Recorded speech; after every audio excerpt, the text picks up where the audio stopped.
Dzień dobry Państwu. Dzień dobry, dobry wieczór. Witamy Państwa w kolejnym odcinku podcastu Nieoczywiste.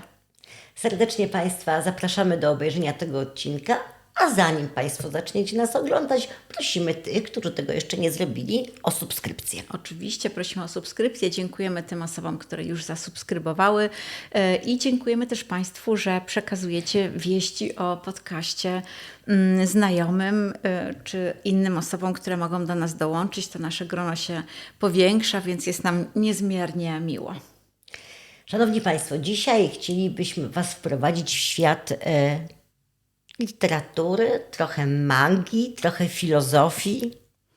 No, trochę takich działań, które myślę nie utożsamiacie Państwo z naszym bohaterem, a bohaterem dzisiejszego odcinka jest Lew Tołstoj, który nie tylko zasłynął napisaniem Anny Kareniny czy wielkiej, epickiej powieści Wojna i pokój, ale ma też bardzo wiele oblicz, o których my same dowiedziałyśmy się, szykując się do tego podcastu. Tak, jest to absolutnie niezwykła postać. Bez wątpienia zmieniła bieg literatury. Niektórzy mówią, że częściowo zmieniła bieg świata. To też na końcu powiemy dlaczego. Nas zafascynowała na pewno, a możemy powiedzieć, bo tak rozmawiałyśmy z Anią wcześniej, że bardzo wcześnie tak naprawdę poznałyśmy tę postać, ponieważ czasy, w których my byłyśmy nastolatkami, to były moment, w którym się dużo czytało książek, również klasycznej literatury i w dobrym tonie było czytać nawet to, czego człowiek nie rozumie, czyli Anna Karenina i Wojna i pokój w okresie licealnym zostały zaliczone i Tołstoj jak gdyby został odhaczony. Ale okazuje się, że to nie tylko, jak już powiedziałaś, Anna Karenina i Wojna i pokój, tylko zupełnie inne oblicze tego niezwykłego człowieka. Tak, to znaczy trzeba na pewno mieć na uwadze, że stworzył te niezwykłe powieści, pracował nad nimi bardzo długo, na pewno powiemy o tym później, ale jest osobą, która ma tak wiele oblicz i tak wiele zajęć, że właściwie w jego życiu te zainteresowania, które były skoncentrowane na bardzo różnych kwestiach, mógłby spokojnie obdzielić tymi zainteresowaniami jeszcze kilka dodatkowych postaci. Na pewno, a równocześnie wczytując się w tę postać, ja miałam takie myśli, spróbuję się z Państwem w odpowiednim momencie podzielić. Był kontrowersyjną osobą, nie do końca konsekwentną, na pewno bardzo nowoczesną, aczkolwiek nie lubił nowoczesności, wolałby żyć w przeszłości, także naprawdę, ale zacznijmy od początku, tak? Zacznijmy od początku. Zdecydowanie, ale może zacznijmy od cytatu, czyli tego zdania, które otwiera Annę Kareninę. Rozmawiałyśmy sobie troszkę przed wejściem na antenę, może nie, bo nie mamy tutaj takiej pozycji, prawda? Czyli na rozpoczęcie tego naszego podcastu, że to zdanie jest wybitne, nie tylko z punktu widzenia literackiego, ale też z punktu widzenia takiego życiowego. Życiowego jest wciąż aktualny, mimo że napisane zostało w XIX wieku. Wszystkie szczęśliwe rodziny są do siebie podobne. Każda nieszczęśliwa rodzina jest nieszczęśliwa na swój sposób. No i dzisiaj też opowiemy o nieszczęściu tej rodziny Tołstojów, bo dużo tam było i szczęścia, i nieszczęścia właśnie na ich konkretny sposób, zupełnie nietypowy. Zupełnie nietypowy. Proszę Państwa, Jasna Polana, 1828 rok, sierpień. Przychodzi na świat Lew Tołstoj. Tak, i tutaj od razu tylko zaznaczę, że będziemy posługiwały się tym kalendarzem juliańskim, czyli wszystkie daty są według tego kalendarza, który w tamtym czasie obowiązywał w Rosji.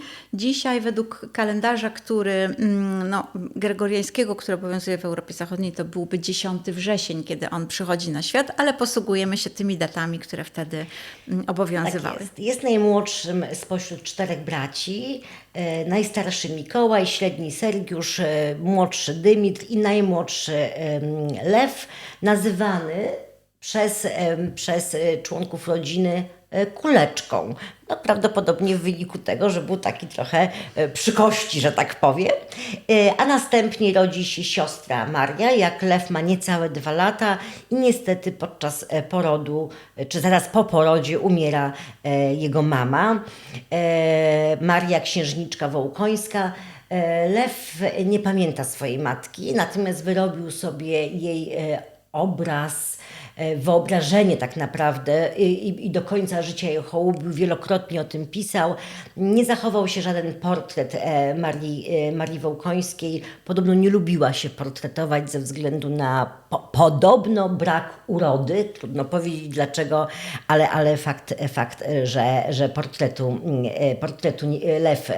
Lew nie miał. Natomiast z opowieści znajomych i przyjaciół wiedział, że miała przepiękne oczy i gdzieś ten motyw w jego dziennikach się bardzo często pojawia. Ojcem jest Mikołaj Tołstoj. Hrabia. Też z bardzo dobrej Tak, rodziny. to są 2 świetne rodziny, tytuły szlacheckie, przywileje szlacheckie. Rodzina Tołstojów otrzymała już w XIV wieku i rodzina i Tołstojów i Wołkońskich to były jedne z lepszych, jak gdyby bardziej takich znanych, bardziej cenionych rodzin właśnie szlacheckich w Rosji. Dom w Jasnej Polanie, który tak naprawdę można spokojnie postawić między Lwem Tołstojem a Jasną Polaną znak równości. Oni byli, nawet w momencie, gdy nie byli razem, to była jakaś paralela we wspomnieniach, w tęsknocie. Należał do matki.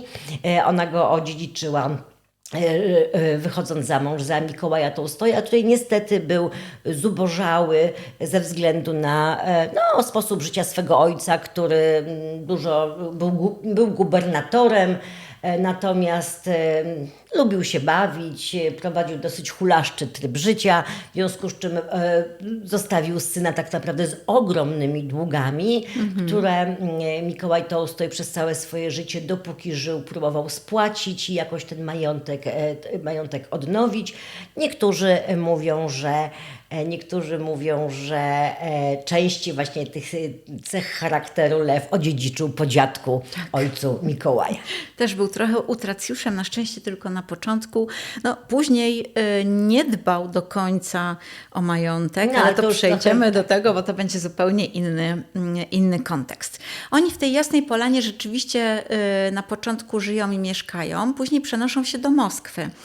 W momencie, kiedy jego bracia idą do szkoły, ta rodzina przenosi się właściwie już bez mamy, no bo wiadomo, że mama zmarła, ale przenosi się do Moskwy i więc właściwie jego życie jest takie podzielone, trochę między tą Jasną Polanę, trochę między Moskwę, później trafia do Kazania, więc to też takie... Potem jest Kaukaz, oczywiście podróże po Europie, ale ja jeszcze muszę wrócić, bo ja w każdej biografii szukam jakichś takich trochę medycznych, a najchętniej to dermatologicznych związków, no bo to już ze względu na swoją jak gdyby profesję i proszę Państwa, i teraz tak sobie wymyśliłam.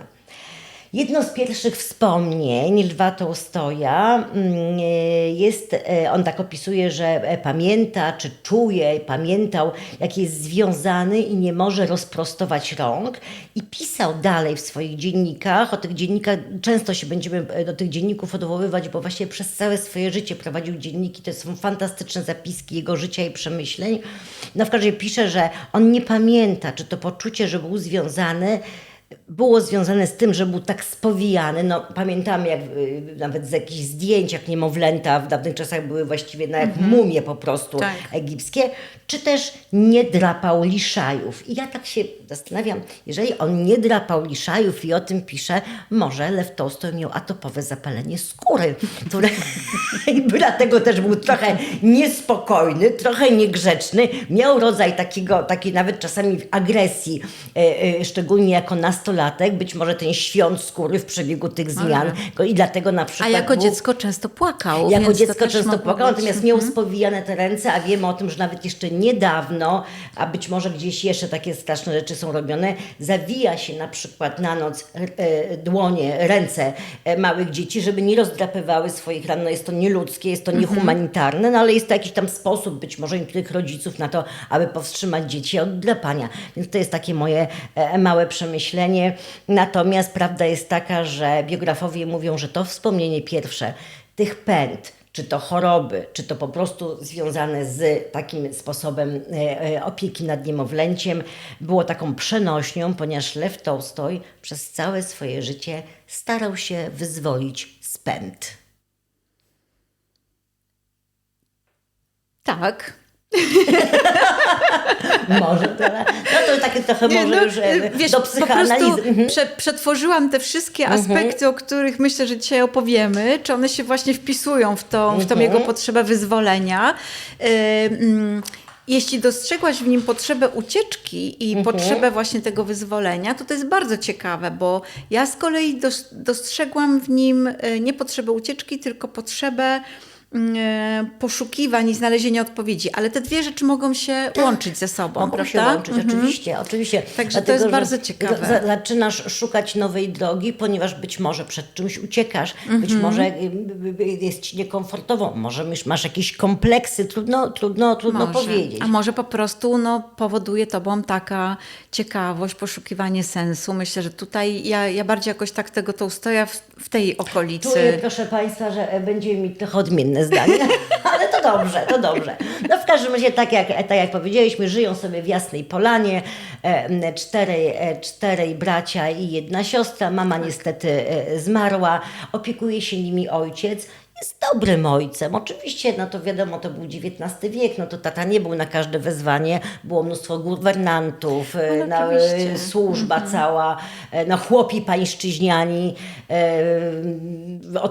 przecież ogród i sad w Jasnej Polanie gdzieś wyczytałam, że był podobno jednym z największych sadów jabłkowych w Europie, więc coś po prostu olbrzymiego, lasy. I tak jak powiedziałaś, na pewnym etapie rodzina przenosi się do Moskwy razem z babcią, mamą Mikołaja, którą wszyscy taką dużą estymą Pelagia Nikołajewna Gorczakow-Tołstojowa. No i tam oczywiście w tej Moskwie zaczyna się nauka dzieci, babcia zmienia im guwernantów na francuskojęzycznych, między innymi uczą się literatury, gramatyki. Wszystkich tych niezbędnych. Tak, słuchajcie Państwo, przepraszam, ale powiem, bo to jest, 2 dni temu byłam w Żelazowej Woli z moją wnuczką. I kupiliśmy książkę, śliczną książeczkę małą Chopin w Warszawie. I w tej książce Chopin w Warszawie, to mniej więcej Chopin 1810 rok urodzenia, on 1828, więc można powiedzieć, że absolutnie ten sam czas. I jest w tej książeczce taka informacja, że chłopcy w tym czasie chodzili do gimnazjum od poniedziałku do soboty i uczyli się łącznie 21 przedmiotów, w tym 6 języków obcych. A dziewczynki w tym czasie uczyły się gry na fortepianie, tańcowania i języka francuskiego plus hafciarstwa.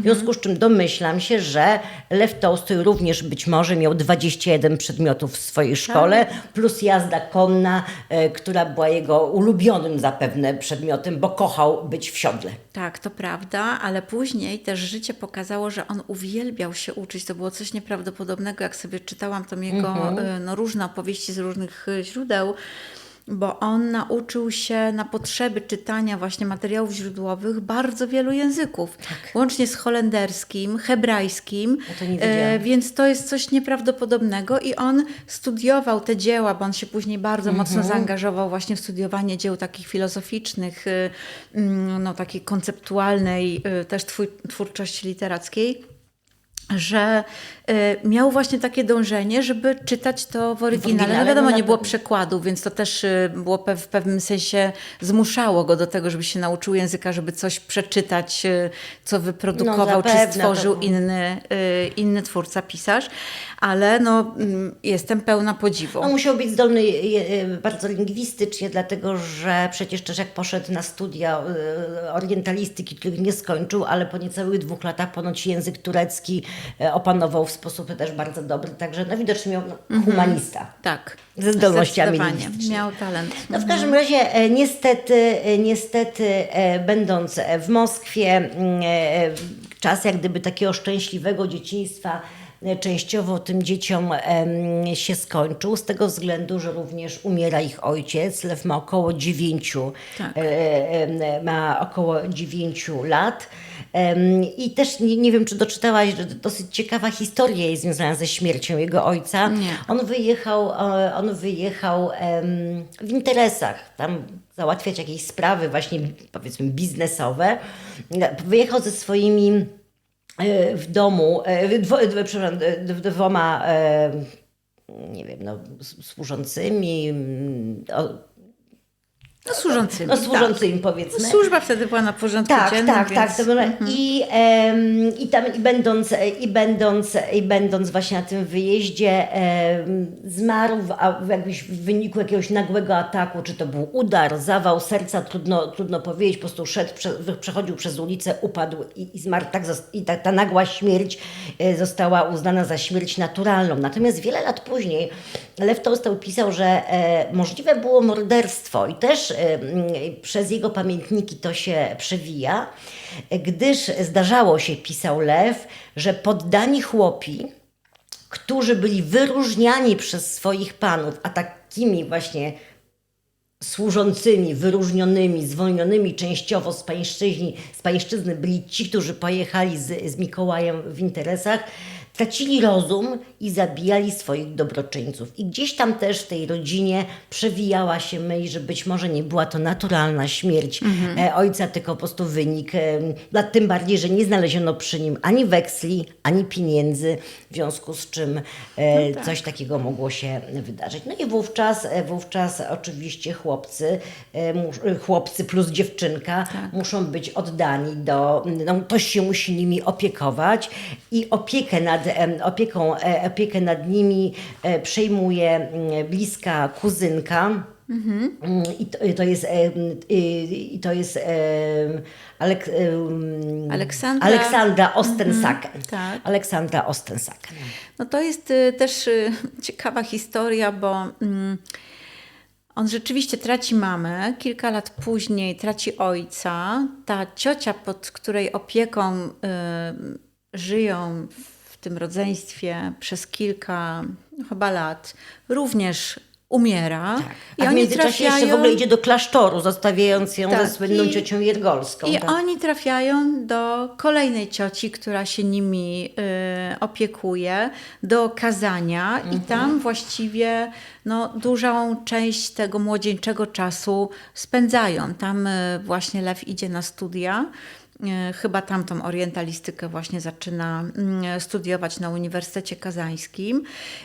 No to jest też bardzo dobra rodzina, bo to są, ta ciotka była chyba żoną jakiegoś dygnitarza właśnie, który w tamtym oni czasie... prowadzili bardzo takie wystawne życie i to był taki moment wejścia dzieci, braci Tolstoj plus siostry w wielki świat. Ale muszę jeszcze się wrócić, proszę Państwa.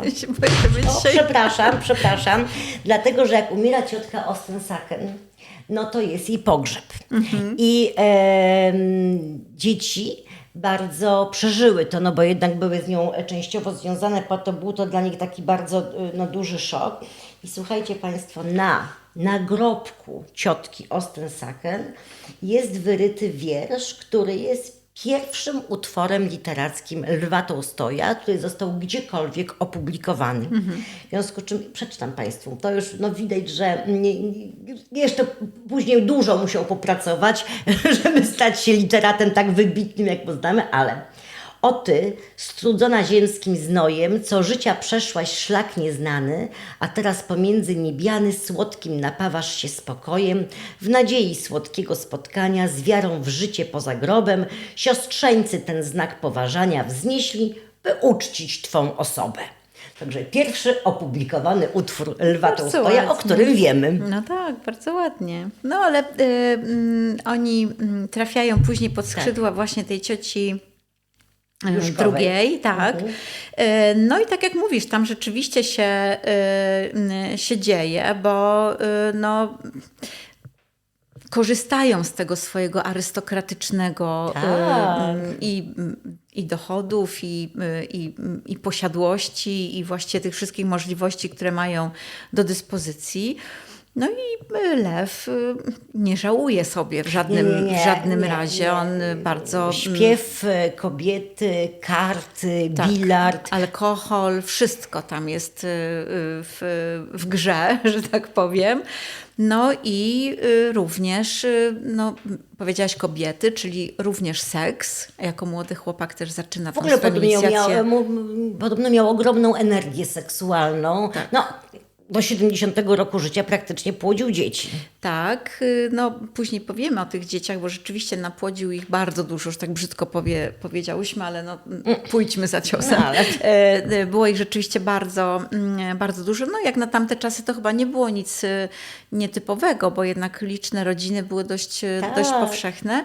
No niemniej jednak on rzeczywiście w te związki, takie związki, rozwiązki, tak bym powiedziała, brnął i tutaj myślę, że na takim polu dermatologicznym no to byłby chyba częstym pacjentem u ciebie, ponieważ cierpiał wielokrotnie na... Tak, podobno cierpiał na choroby weneryczne, podobno będąc w szpitalu. I tutaj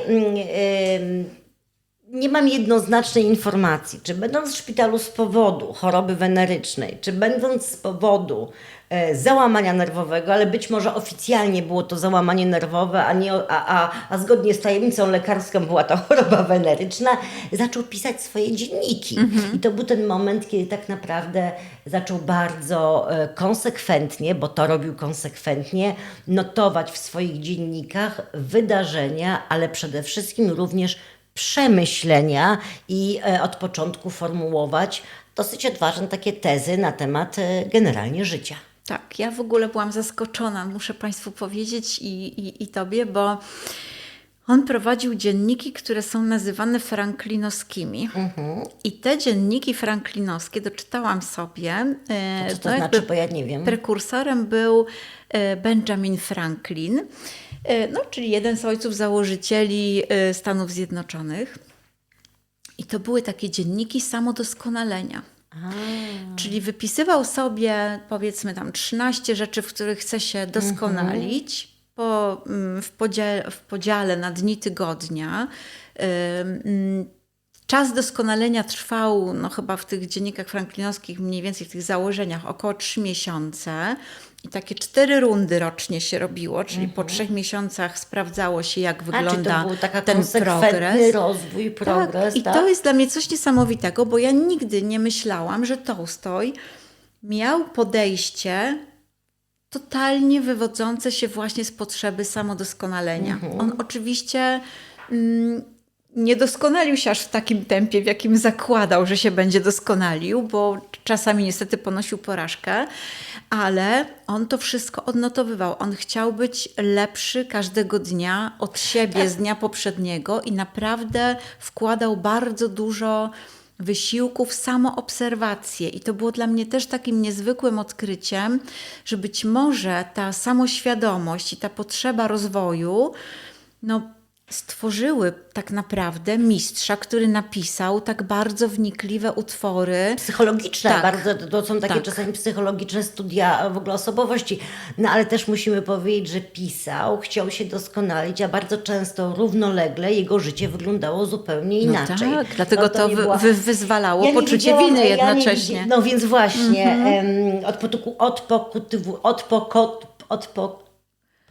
odpokutowujący grzesznik, tak oni niektórzy, Okej. niektórzy mówią. A to ja nie wiedziałam, to się nazywa dziennikami franklinowskimi, ale sobie tutaj wynotowałam takie, bo chciałam Państwu powiedzieć, jakie na przykład to były zasady nauki. Na przykład, to co polecono Ci wykonać, bezwarunkowo wykonaj. To co wykonujesz, wykonuj dobrze. Jeśli coś zapomniałeś, słuchajcie, to w ogóle dla nas wszystkich powinno być, tylko tu może książkę można by zamienić na smartfona. Jeżeli coś zapomniałeś, nigdy nie zaglądaj do książki, staraj się przypomnieć sobie sam. Czy jak zapomnimy nazwisko, to nie szukajmy w Google, jak to się nazywało, tylko spróbujmy ćwicząc pamięć. To już słyszałam od dłuższego czasu, że to właśnie nas zabija, bo tam encyklopedię mamy tak naprawdę w kieszeni, prawda? Tak, oczywiście. Zmuszaj swój umysł do jak najbardziej intensywnego działania, czytaj i myśl zawsze na głos. To mi się podoba. Nie krępuj się mówić ludziom, którzy Ci przeszkadzają, że Ci przeszkadzają. Najpierw daj im to delikatnie do zrozumienia, a jeżeli nie rozumieją, przeproś i powiedz wprost. No właściwie to każdy z nas mógłby to sobie na ścianie powiesić, prawda? Także No, dlatego on miał jednak takie podejście do tego wszystkiego. Dzisiaj żyjemy w takim świecie rutyn, no, pomijając rutyny pielęgnacyjne, prawda, którymi zajmują się kobiety, ale też tych wszystkich rutyn ćwiczeń fizycznych, samodoskonalenia ciała, bo to nie tylko doskonalenie umysłu, czy doskonalenie intelektu, wiedzy i tak dalej, ale te rutyny takie doskonalące ciało. Ja sobie tutaj obok tej jazdy konnej, o której wspomniałaś, wynotowałam, że on absolutnie codziennie ćwiczył różne ćwiczenia gimnastyczne.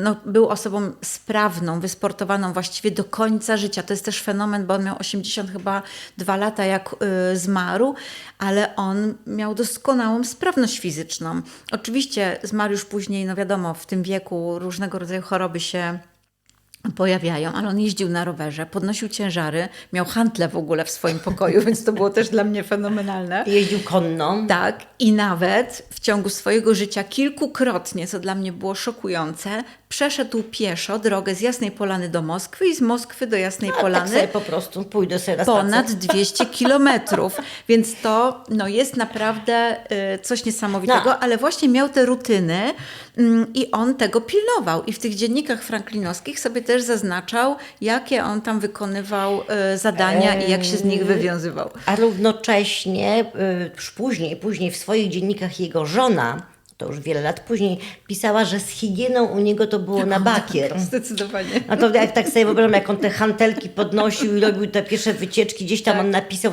on gdzieś policzył pod koniec swojego życia, że w siodle spędził ponad 7 lat. Bardzo dużo jeździł konno, no to z tą higieną. No a spał ponoć na skórzanej poduszce, Tak. bo właśnie nie zmieniał... Żona przywiozła w ogóle pościel i nie zmieniał wprowadziła. poszewki. Nie zmieniał, no ale przez skór się nie pierze, prawda? No, dokładnie. No ale wracając, bo powiedziałaś właśnie, bo wspomniałyśmy o tych franklinowskich dziennikach, ale on też równolegle, no może troszeczkę później zaczyna pisać te swoje dzienniki o życiu, prawda? Tak. Czyli swoje przemyślenia, swoje notatki. Stąd jest dzisiaj no właściwie doskonale znany, czy każdemu, kto chciałby sięgnąć właśnie do tych historii, które sam zapisał, no są one dostępne i można te one dzienniki są, przeczytać. I również dostępne są dzienniki jego żony.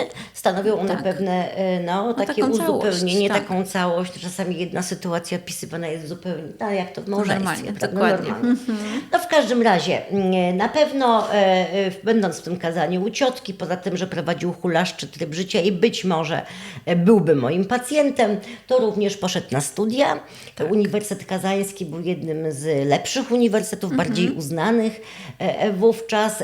Rozpoczął studia z zakresu orientalistyki, a następnie, nie zdawszy odpowiednich egzaminów, zmienił to na studia prawnicze, których również nie skończył. No być może jako hrabia w ogóle nie musiał kończyć żadnych studiów, ale to był też moment, w którym on zapoznał się z filozofią Rousseau i ponoć był tak zafascynowany filozofią Rousseau, że nosił zdjęcie czy obrazek z podobizną Rousseau na piersi zamiast ikony, czym już powodował pewne oburzenie w towarzystwie. Wówczas też w tych swoich dziennikach młody Tołstoj pisał, że jest szpetny, że jest pryszczaty, nie lubił swojej powierzchowności i niektórzy z biografów uważają, że miał pewne kompleksy i podobno był w stosunku do swoich kolegów czasami agresywny,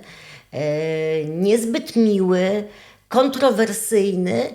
I też niektórzy biografowie zastanawiają się, czy nie wynikało to właśnie z jakichś kompleksów, które on miał i próby tak właśnie jak gdyby pokazania się tak trochę na wyrost. No tu nam teraz oczywiście jest o tym mówić, ale czasami tak jest, że osoby zakompleksiałe, mimo że potrafią być takie butne i tą z taką butą, chociaż być może wynikało to z tego, z jakiej rodziny pochodził i że po prostu mógł sobie na to pozwolić. Tak, myślę, że się nie ograniczał tutaj, nie liczył Nie, on się w ogóle bardzo nie ograniczył. z tym, co czują i co myślą inni, ale był dla mnie taką osobą, która była skoncentrowana na sobie. I myślę, że to go bardzo charakteryzuje w moich oczach. On się skupiał tylko i wyłącznie na swoich potrzebach. One się zmieniały w czasie.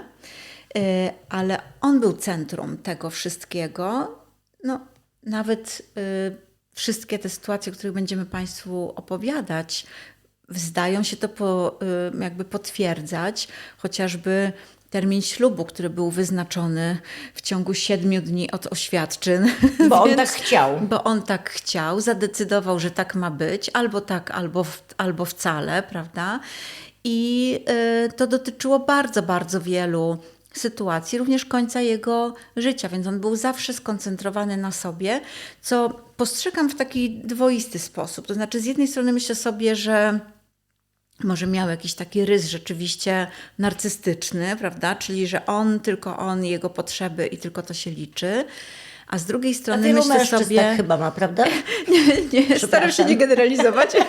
A z drugiej strony myślę sobie, że wielu twórców być może, gdyby nie pilnowało tej przestrzeni na to, żeby tworzyć i realizować tą myśl, która ich napędza, nie stworzyłoby po prostu wielkich dzieł. Nie stworzyłoby wielkich dzieł, bo trzeba być, myślę, trochę egoistycznym i konsekwentnym w swoim postępowaniu, w swojej filozofii, w swoim myśleniu, żeby stworzyć coś, co zostanie później. Zresztą ja myślę, że jak rozmawiamy od 1,5 roku tak naprawdę, bo każda postać, o której mówimy, jest na swój sposób absolutnie. wielka. Każda z tych osób miała swój sposób na życie, który być może był kontrowersyjny, może nawet krzywdził najbliższych, ale to, co powiedziałaś, jeżeli oni sobie nie wygospodarują swego miejsca, to nie dokonają niczego. To nie dokonają niczego, bo przeciętność nie przechodzi do historii. Nie. A pamiętasz Stryjeńską, która była rozdarta, czy ona ma się opiekować dziećmi, czy ma jechać i malować, tworzyć, robić kolejne wystawy, więc to jest zawsze jednak trudny wybór i wielkie postaci jednak idą w tym kierunku, żeby się realizować. Można postrzegać jako egoistyczny w stosunku do najbliższych, którzy cię kochają albo potrzebują, ale jest wielkim wyborem dla świata. Tak. No to nawet w tym odcinku Andrzejewskim też mi się teraz przypomniało, jak on właśnie mówił, że najlepsze żony to są artystów, to są wdowy, czyli już są w tym okresie wdowieństwa, kiedy te postaci, którymi musiały się opiekować, czy znosić ich humory, już są na kartach historii, a nie w codziennym w naszej życiu. historii też to się sprawdzi. Tak, trochę, absolutnie. Prawda? Tak. No właśnie, w każdym razie, żeby jak gdyby troszeczkę pójść do przodu, bo tak to będziemy... Jesteśmy dopiero w latach 50., także jeszcze dużo przed nami.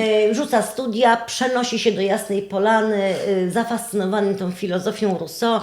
Myśli sobie tak, ja teraz będę świetnym gospodarzem w Jasnej Polanie, zmienię wszystko, po prostu chłopom dam ziemię, pozwolę im w ogóle tworzyć jak oni chcą i stworzę szkoły dla dzieci. Jest jeszcze bardzo młodym człowiekiem, zapalonym i w bardzo krótkim czasie okazuje się, że na przykład chłopi pańszczyźniani, którzy nagle zobaczyli pana, który chce z nimi rozmawiać i ich uczyć, Zdziwienie to ich byli ogarnia. bardzo zdziwieni. Mało tego, uważali, że ta nauka to jest kara i kolejny obowiązek, a wszelkie reformy być może obrócą się przeciwko nim, w związku z czym nie udało się tutaj, i dosyć szybko w tym przypadku, bo potem podejmie jeszcze jedną próbę, ona będzie bardziej konsekwentna. Nawet chyba wielokrotnie. Bo ale tutaj... potem w każdym razie podejmuje decyzję o tym, aby się przenieść ponownie do miasta i wyjeżdża do Petersburga. No i tam się zaczyna znów hulaszcze życie, czyli znów wino, kobiety i śpiew. Tak.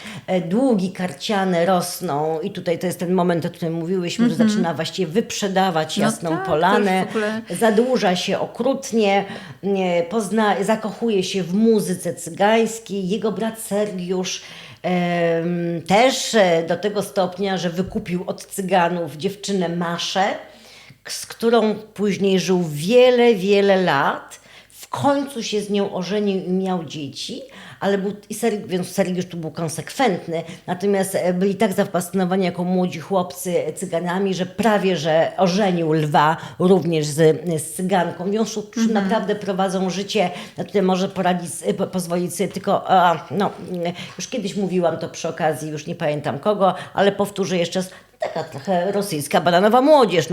Kasa była, bo była. Tak, oczywiście. Możliwości były, autorytet był, koneksje były. Żyli sobie bardzo, bardzo dobrze tak naprawdę. Co też pokazuje, że on jednak był osobą bardzo wrażliwą, to znaczy jakby wyszedł z tego konsumpcyjnego stylu życia, wyszedł z tego utracjuszowskiego podejścia do życia i zainteresował się fundamentalnymi niemalże pytaniami, po co żyjemy, jaki jest sens tego życia. To mu będzie towarzyszyło później przez całą jego ten okres twórczości. Będzie się zaczytywał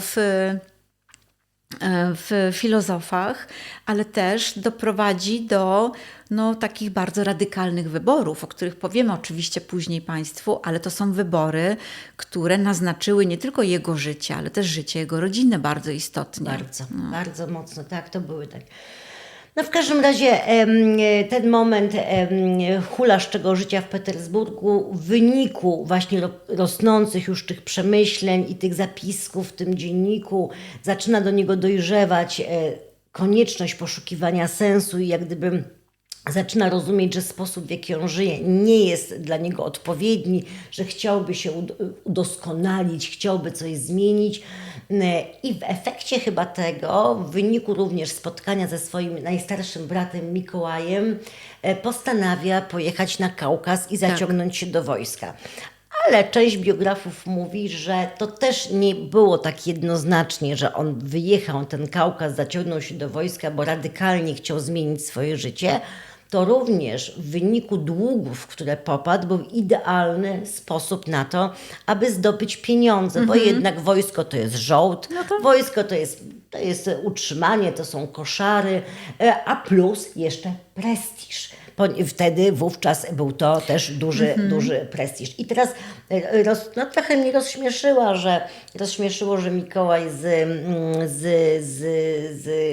Lwem jadą na ten Kaukaz, przy czym mają dużo walizek, szczególnie dużo walizek ma Lew, a w tych walizkach ma między innymi eleganckie, zamówione, uszyte specjalnie na zamówienie na ten wyjazd garnitury, za które nie zapłacił, ponieważ nie miał pieniędzy. W związku z czym ten poszukujący sensu życia człowiek, który chce się oderwać od konsumpcjonalizmu, nie płaci krawcowi, zapłacił mu podobno po 4 latach. Natomiast pytanie, za co żył ten krawiec przez 4 lata. I takich delikatnych właśnie niuansów w życiu Lwa będzie bardzo dużo, ale to też wynika, myślę, z tego, w jakiej on się rodzinie urodził. No on był pełen było mu... sprzeczności, bo przecież on wybrał... No ale przepraszam, tak chwilę dokończę. Ale gdybyśmy tak mówili sobie o zwykłym człowieku, o zwykłym Kowalskim, który zamówił sobie garnitury i wyjechał na drugi koniec świata niemalże, nie płacąc, to byśmy właściwie powiedzieli, że okradł krawca. No, dopóki by mu nie spłacił należnej po 4 kwoty, latach. to tak, oczywiście. No ale to była trochę inna też mentalność. Znaczy wydaje się, że panu było wolno wszystko, niemalże, prawda?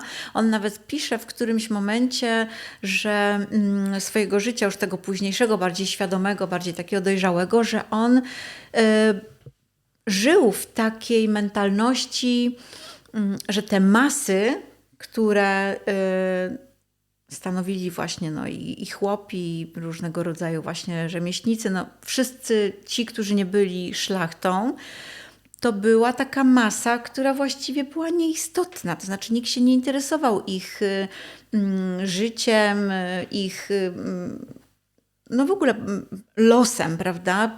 Oni po prostu byli jakimś tłem, właściwie takim nawet przeszkadzającym, a arystokracja była skupiona tylko i wyłącznie na sobie. On dopiero później zaczął wstydzić się w ogóle takiego podejścia i takiej mentalności, że ci ludzie nic nie znaczyli.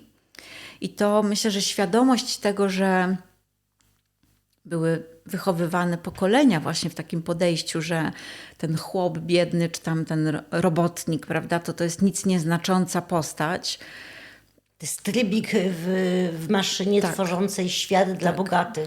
Tak. Świat urządzony dla bogatych. No to doprowadziło później oczywiście do rewolucji, do przemian, ale to nie o tym dzisiaj opowiadamy. Ale myślę, że Lew też przeszedł taką drogę mentalną i sam, przy pomocy też różnego rodzaju filozofów, doszedł do tego, że zaczął inaczej patrzeć na ludzi, bo on później, myślę, że jak Państwo popatrzycie sobie na filmiki, bo są dostępne też nagrania właśnie z tego, on się później angażuje w życie tych swoich chłopów, których bardzo wcześnie też jakby ułaskawił czy uwolnił, prawda? Piłuje drewno z nimi, jeździ na pole, zwozi to siano, więc pracuje razem z nimi, co też wzbudza w tych chłopach początkowo takie uczucie, no ale to przecież to jest nasz pan, to przecież dlaczego on tutaj z nami, Znaczy prawda? oni mogli myśleć, że to jest jakiś podstęp. No ale tak, on szyje buty i... No właśnie, on szyje buty on też, szyje tak? To buty, jest w ogóle roznosi coś coś, niesamowitego.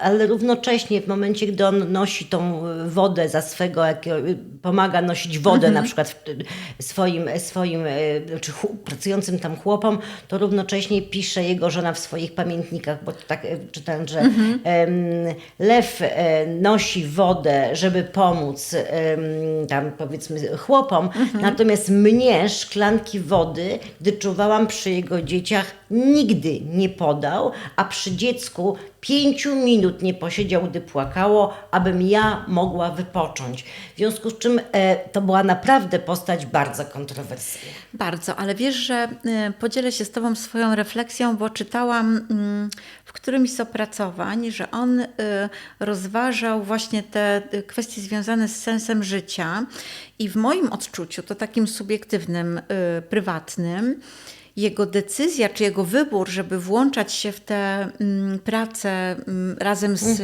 chłopstwem, prawda, czyli z tymi swoimi poddanymi, była podyktowana tym, że on rozważał różne opcje, różnych filozofów, komu jest łatwiej na świecie i w pewnym momencie nie znalazł odpowiedzi u nikogo. I w pewnym momencie pomyślał sobie, aha, dobra, no to ja pójdę teraz zobaczyć, co chłopi o tym myślą, jak oni żyją. I myślę, że to nie była dla niego w ogóle jakby forma ulżenia tym ludziom, tylko poszukiwania sensu życia dla siebie w pewnym sensie, No tak. być może na tamtym etapie, że ona go mniej interesowała, bo jakby należała do jego świata, więc no nie było nic odkrywczego w tym, żeby się nią zaopiekować, prawda? Więc wolał się zaangażować w inne działania. No tak sobie gdzieś to zinterpretowałam, bo według mnie on był jednak bardzo skoncentrowany na sobie i na swoich poszukiwaniach sensu życia. To na pewno i dobrze, że to robił, bo dzięki temu możemy o nim opowiadać teraz, bo był tak wielkim człowiekiem. No w każdym razie, razem z bratem i razem ze swoimi służącymi, między innymi słynnym Waniuszką,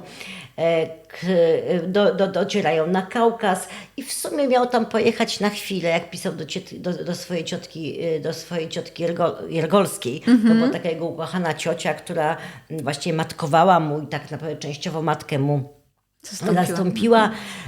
Miał tam zostać przez kilka tygodni, został tam około 3 lat.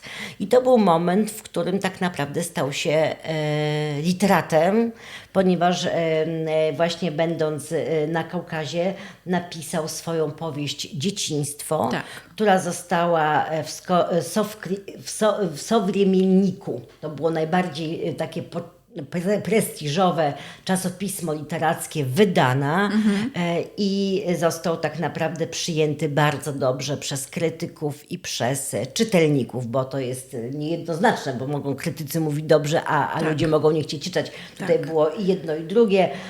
Niekrasow, który był redaktorem naczelnym tego czasopisma, napisał do niego pochwalny list, w którym napisał, że wydaje się, że autor ma talent, czyli jak gdyby tutaj bardzo dobrze to rozgryzł. Natomiast podobnie do Steinbecka, powieść Dzieciństwo wysłał Tolstoj, podpisując się tylko pierwszymi literami imienia i nazwiska, ponieważ bał się porażki i chyba nie bardzo wierzył w ten swój talent literacki. Ale wiesz, że to jest ciekawe, bo w którymś momencie wyczytałam, nie pamiętam, czy to dotyczyło Wojny i Pokoju, czy Anny Kareniny, że on otrzymał, no już był dojrzałym przecież literatem, otrzymał recenzję. One były obie pozytywne, ale nie przeczytał i ze strachu przed negatywną recenzją podarł te recenzje, w ogóle nie zaznajamiając się z ich treścią. Więc gdzieś cały czas jednak nie lubił być poddawany krytyce, tylko lubił ocenię, być bym powiedział, w ogóle prawda? ocenię, tak. Tak, No także zapewne tak tego jest. się trochę obawiał całe życie. Myślę, że musimy powiedzieć, że Tolstoj uważał, że właśnie pobyt na Kaukazie to był taki moment jego największego rozwoju umysłowego. On na początku, tak jak powiedziałyśmy, pojechał tam, żeby zaciągnąć się do wojska. W wyniku pewnych problemów czysto techniczno-administracyjnych na początku służył w wojsku jako w ogóle szeregowiec, ponieważ tam nie dopełnił pewnych formalności i nie otrzymał stopnia oficera, co go bardzo denerwowało. Bardzo się o to starał i tutaj odsuwając na sekundę swój rozwój duchowy, jednak próbował za wszelką cenę wykorzystać wszelkie możliwe znajomości, aby tym oficerem został i koniec końców kończył jako porucznik wojnę, a oczywiście już po wybuchu wojny krymskiej został tym oficerem. Wojna krymska i przejazd do Sewastopola były też bardzo dużym, myślę, wydarzeniem w życiu Tolstoja, dlatego że przeżył tam, faktycznie uczestniczył bardzo czynnie w walkach wojennych. To była okrutna wojna. Miasto było bardzo zniszczone, śmierć się po prostu chodziła po ulicach i zbierała niezwykłe żniwo. I powstały tam opowiadania sewastopolskie, które też znawcy literatury mówią, że są absolutnie przełomem, jeżeli chodzi o literaturę światową, ponieważ były to wręcz reporterskie, to był taki wręcz reportaż tak naprawdę z pola bitwy i zupełnie inaczej wojna została tam przedstawiona. Do tego stopnia było to przejmujące, że dotarły one do cara. Car je kazał przetłumaczyć na język francuski, żeby je samemu przeczytać. No to nie wiem, czy car nie chciał czytać po rosyjsku, czy nie umiał, no chyba umiał. Nie, myślę, że chciał nie na zewnątrz po prostu też, podobno żeby sam, one... no nieważne, to nie jest istotne w każdym razie. tak. I bardzo car docenił tutaj kunszt literacki Tolstoja i poprosił dowódców, aby chronili tego człowieka, ponieważ szkoda by było, gdyby zginął tak wielki talent literacki. I też mi się teraz przypomniała opowieść, chyba, już nie pamiętam w którym podcaście mówiłyśmy, że tak nam przykro, że zginął Krzysztof Kamil Baczyński w powstaniu, że nie został w jakiś sposób obroniony, ochroniony, żeby móc walczyć. rozwinąć swój olbrzymi talent, a tutaj, także Tak. powiem Państwu, że tak się czyta pewne rzeczy, to się tak pewne rzeczy jakoś, Włączam się, pewne takie scenariusze, prawda? No to mnie bardzo, to mnie bardzo ujęło. Tak. Ale właśnie wejdę Ci trochę znaczy jakby może nie w słowo, tylko kontynuując tą kwestię związaną z zainteresowaniem cara, prawda, tą jego opowieścią o walce. Tolstoj był jednym z pisarzy, bo już też się pojawiali w naszych podcastach tacy pisarze, uznanym bardzo za życia. I to już od najmłodszych, znaczy jakby od najwcześniejszych tych literackich swoich prób. I on rzeczywiście był bardzo doceniany nie tylko za tą wnikliwość taką psychologiczną, ale też za takie moralne rozkminy chciałaś powiedzieć, a to nieładne słowo. Rozważania. Ale czy widziałaś to słowo na moim obliczu? Tak, widziałam to słowo.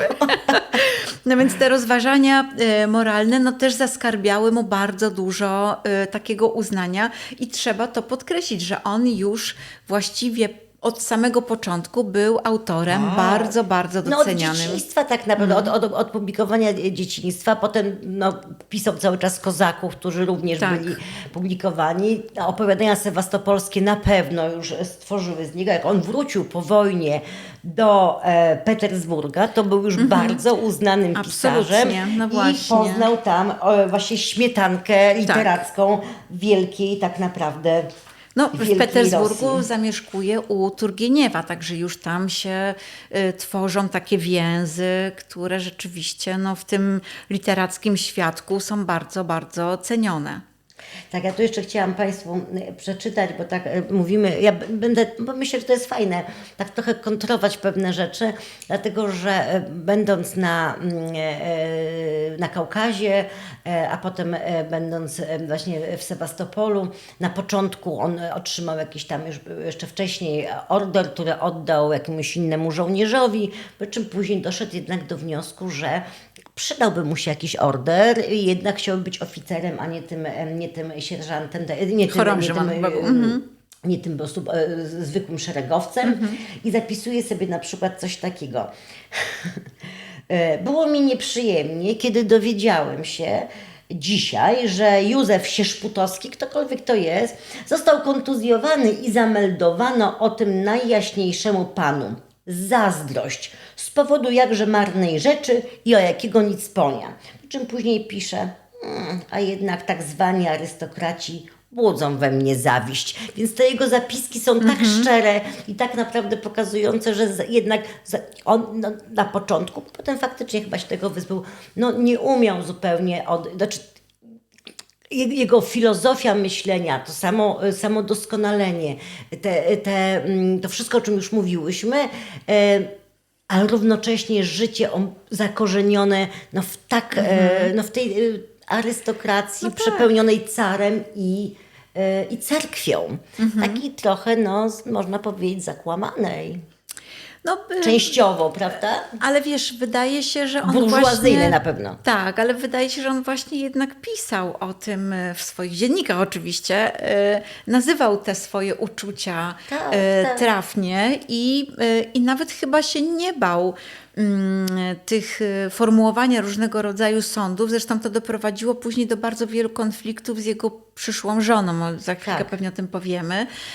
Bo ona w pewnym momencie kazała mu, wiedząc, że on pisze przecież już od wielu lat dziennik, ona też pisała, tak jak wspomniałaś, ale nie podobały jej się różnego rodzaju refleksje na jej temat i ona mu kazała wykreślać te zapiski dotyczące jakichś tam niezbyt pochlebnych i dobrych opinii o niej. Więc on, wydaje mi się, że on bardzo szczerze formułował różnego rodzaju przemyślenia. Czyli to jeszcze był moment, w którym gdzieś tam zazdrość była, że o kimś najjaśniejszemu powiedziano, a o nim nie.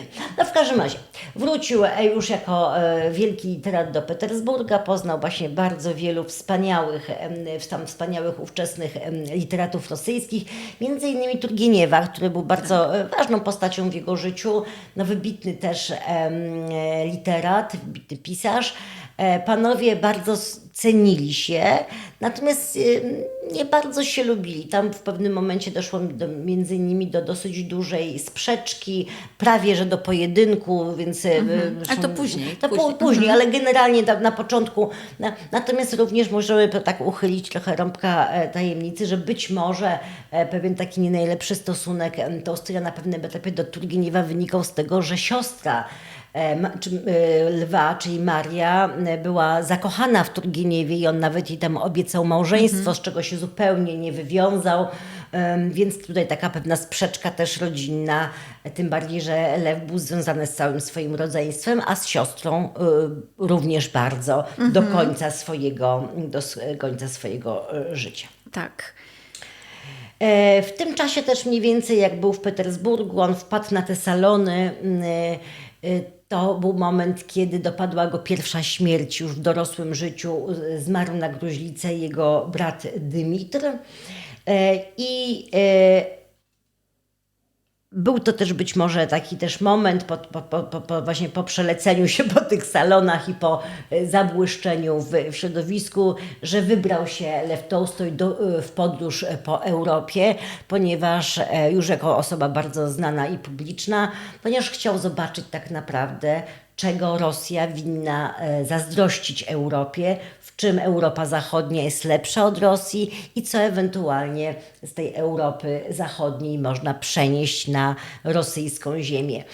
Podróżował, był między innymi w Paryżu, był między innymi w Szwajcarii, chodził po Alpach, był w Lucernie i gdzieś tam w pamiętnikach jego można powiedzieć, że wrócił, no był taki, no powiedziała, zniesmaczony właściwie kulturą Europy Zachodniej. Był świadkiem ścięcia człowieka na gilotynie. Wstrząsający zapis jest w jego pamiętnikach na ten temat. Nie wiem, czy teraz to znajdę, ale być może faktycznie wstrząsający, który myślę również otworzył mu. To jest krótki zapis w dzienniku na ten temat.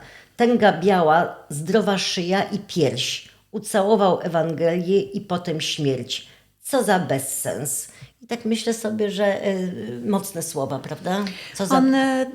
Pamiętasz, jak opowiadałyśmy o Józefie Czapskim i o tym, że to właśnie utwory i działalność Tołstoja doprowadziły do tego, że Czapski też czuł się i traktował się i przedstawiał się jako pacyfista. Tak. Ten jakby ruch właśnie zapoczątkowany przez Tołstoja, żeby nie zabijać, nie walczyć, prawda?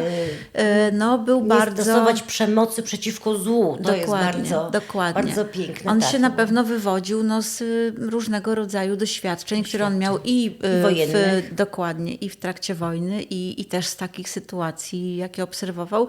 Tym bardziej, że on uważał, że w ogóle państwowość, czyli państwa, to jest jakiś w ogóle kompletny bezsens, że państwo w ogóle nie może mieć władzy jakby takiej nad życiem człowieka, a już na pewno władzy, która jest negatywnie stosowana, nie pozytywnie. Antysystemowcem tak naprawdę. Tak, zdecydowanie. Także to bardzo ciekawa... Jak Kafka, pamiętajcie, nienawidził systemu. Bardzo, bardzo ciekawa postać. Ale on jeszcze w tamtym czasie, bo tu mówimy też o okresie przed napisaniem Anny Kareniny i przed wojną i pokojem, bo jeszcze nawet nie ożenił się nawet jeszcze w naszej opowieści, to on uważał się za pedagoga, bo on zaczynał te szkoły zakładać, propagować, ale on właśnie, tak jak powiedziałaś, jeździł po Europie Zachodniej i on poszukiwał właśnie takich punktów odniesienia, jak wygląda inny system edukacji, nie tylko ten taki niemiecki, który jest dosyć powszechny, prawda? Ten pruski. Z karą. Ale jak to wygląda w innych państwach i on jednak zbierał te doświadczenia po to, żeby to przenieść na ten rosyjski grunt. I koniec końców wrócił do tej jasnej, właśnie wrócił po tej podróży z Europy i faktycznie założył tam szkoły. Początkowo to była jedna szkoła, sam uczył swoich uczniów. Nie miał, ja powiedziałam żartobliwie chyba, albo chciałam powiedzieć, już nie pamiętam, że założył taką trochę szkołę w chmurach, dlatego, że to miała być szkoła, gdzie dzieci przychodzą wtedy, kiedy są zainteresowane tematem, w związku z czym według filozofii Tołstoja rolą nauczyciela jest zainteresować tematem. Następnie wyczuć, jakie zdolności, jakie talenty ma dziecko i te w nim rozwijać. Prosić o to, aby się uczyły i przekonywać, że ma to sens, a nie karać. To było zupełnie to dzisiaj jest mega nowatorskie podejście i do dzisiaj, że jak rozmawiamy o szkołach, to chcielibyśmy, żeby szkoła rozwijała talent, który nauczyciel zauważył u dziecka, czyli żeby rozwijać talent matematyczny u tego, kto ma zdolności do przedmiotów ścisłych, a nie kazać mu być dobrym ze wszystkiego, prawda? I to jest... w niektórych tak szkołach właśnie jest, ale myślę, że wciąż w nielicznych. I to próbował robić Tolstoj. Koniec końców tych szkół założył chyba 13, więc bardzo dużo. Tam później zaczęli przyjeżdżać do niego inni nauczyciele, studenci, trochę dekabryści, którzy byli tak naprawdę zbiegami. I to się, powiem szczerze, bardzo nie spodobało i władzą po prostu.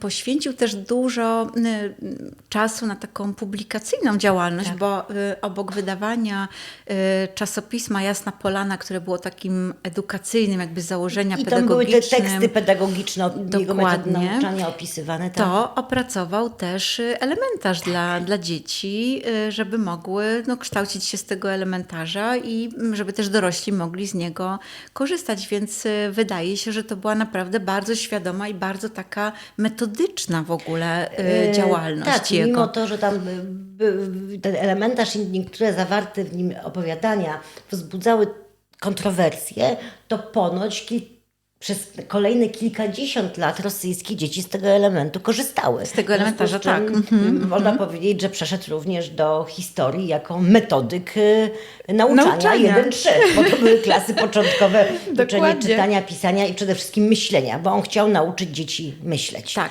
podejmować i był decyzje. też taki moment, że on był narażony na przeszukania, inwigilacje Tak. właśnie ze strony władz, które bały się tych pedagogów zaangażowanych i tej całej działalności, że on nawet się zbuntował w pewnym momencie i chyba odgrażał się, że wyemigruje do Anglii. Na szczęście tak się nie wydarzyło. No, nie dał rady, moim zdaniem, bez Jasnej Polany. To było jego miejsce do życia. No więc właśnie. No i co się w tym miejscu wydarzyło? To znaczy, kogo on tam Właśnie, przywiózł? proszę Bo państwa, może przejdźmy do tego orzenku. Wrócił Lew Tołstoj z zachodu, jak już mówiłyśmy, pozakładał szkoły,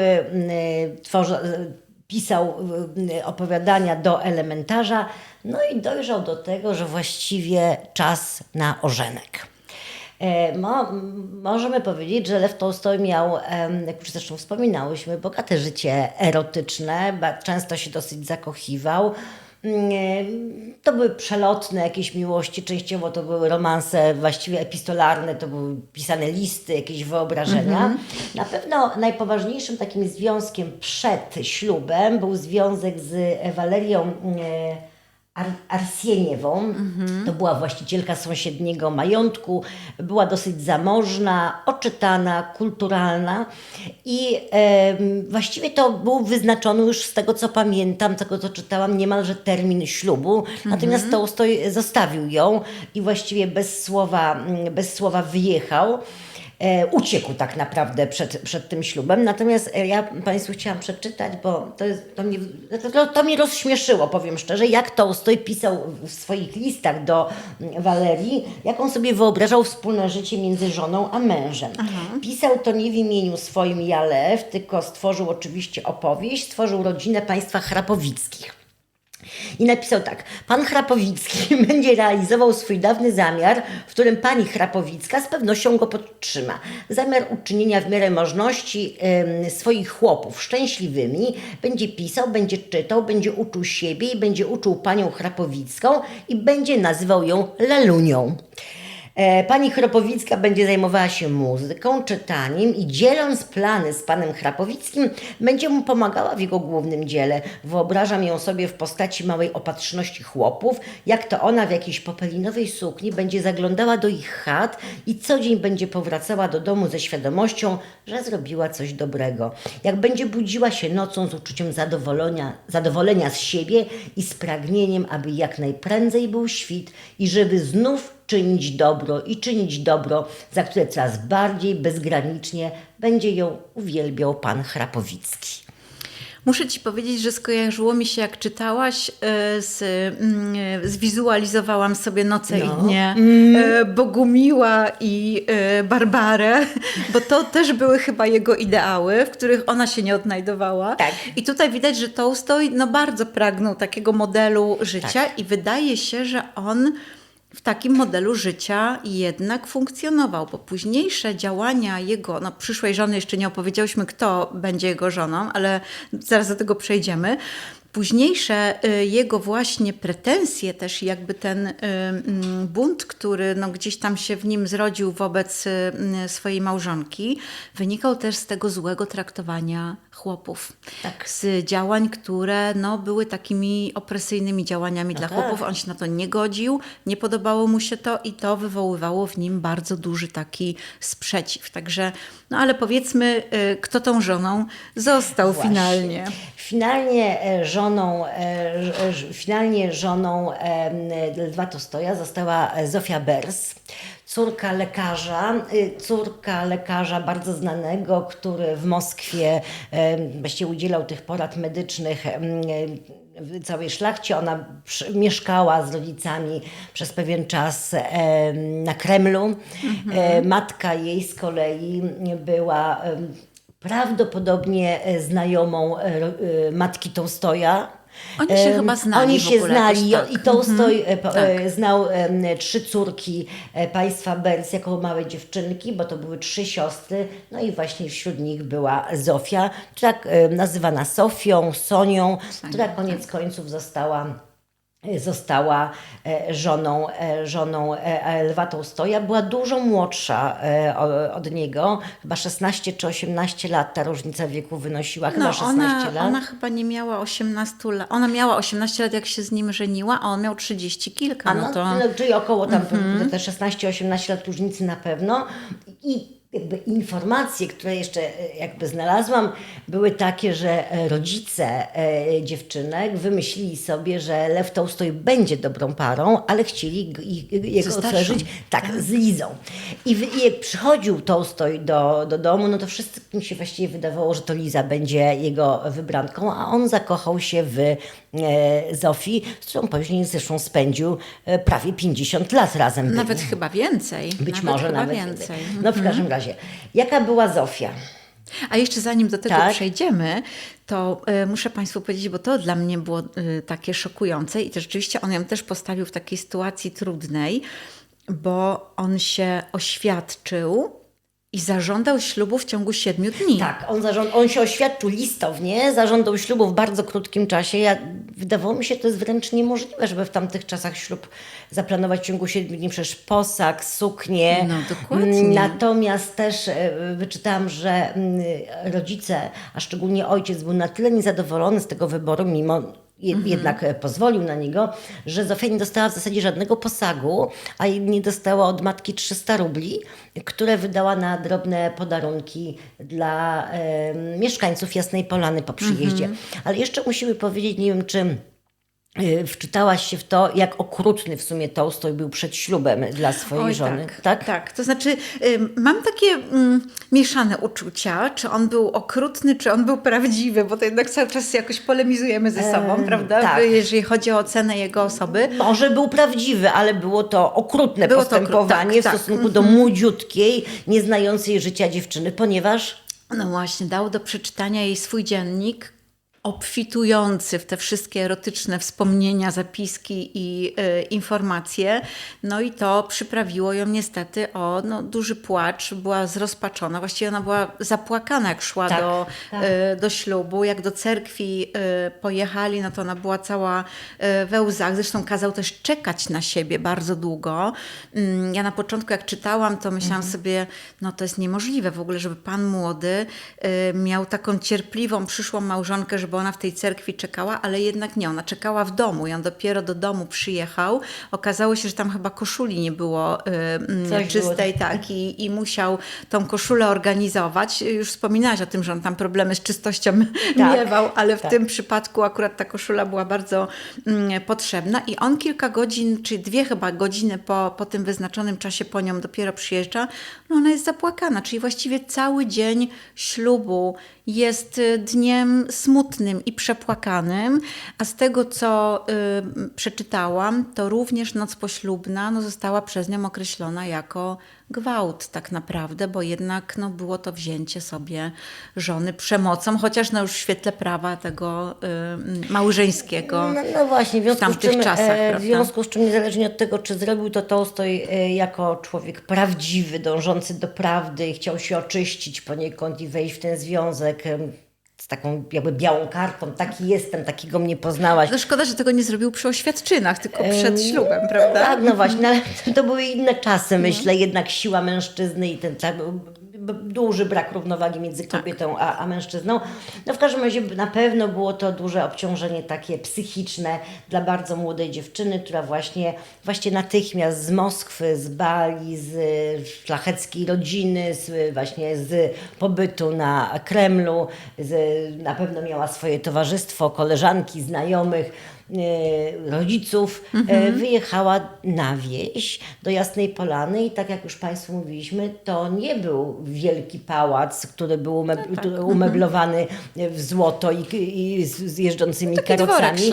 To był taki dworek, ale tam było generalnie smutno. Znaczy, on był urządzony bardzo prosto, No i też, to już chyba też mówiłyśmy, że właściwie to Zofia wniosła w posagu pościel, ponieważ Tołstoj spał, to już mówiłyśmy o tym, Na tej skórzanej poduszce. No i właśnie tak, te zabiegi higieniczne chyba za bardzo nie były mu bliskie. Bliskie, tak, ale można zajrzeć sobie na stronę Muzeum w Jasnej Polanie, tam troszeczkę podejrzeć właśnie jak wyglądały pomieszczenia, tam jest bardzo dużo zachowanych przedmiotów, właściwie w takiej niezmienionej postaci jest ten dworek utrzymywany, więc na niektórych zdjęciach widać jak to wyglądało, widać gabinet Tołstoja, widać ten salon z samowarami, obrazami i można sobie popatrzeć. Rzeczywiście no, był to taki dosyć powściągliwy...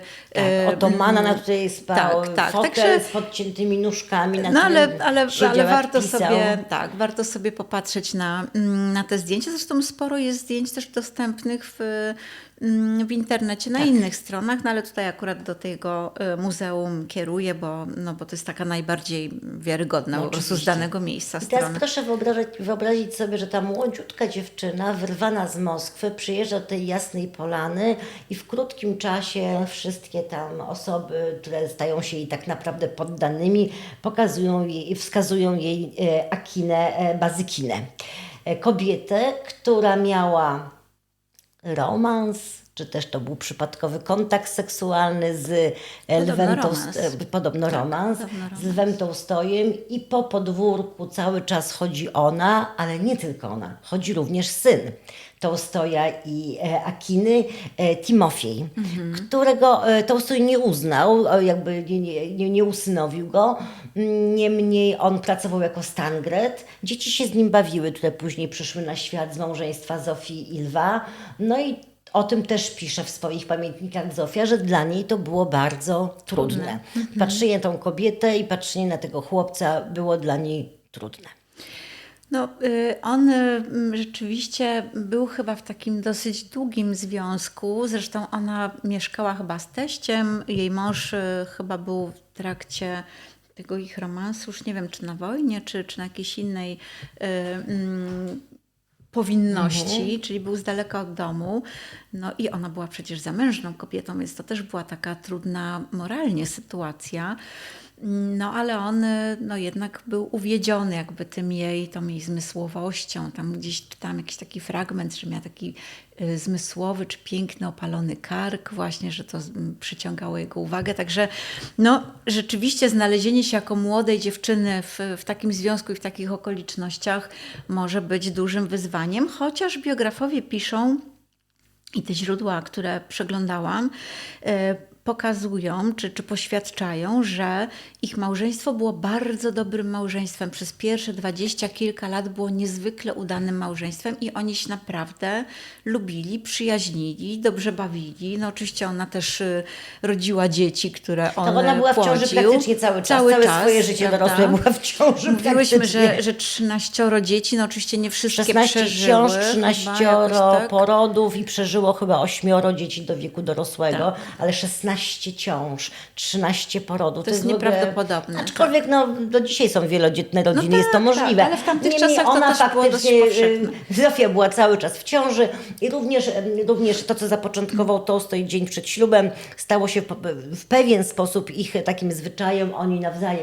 Oni obydwoje pisali pamiętniki, pisali dzienniki. Zofia Tołstoj też pisała swoje dzienniki, one zresztą też są opublikowane, też możecie Państwo z nich skorzystać i wczytać się, bo są naprawdę przeciekawe.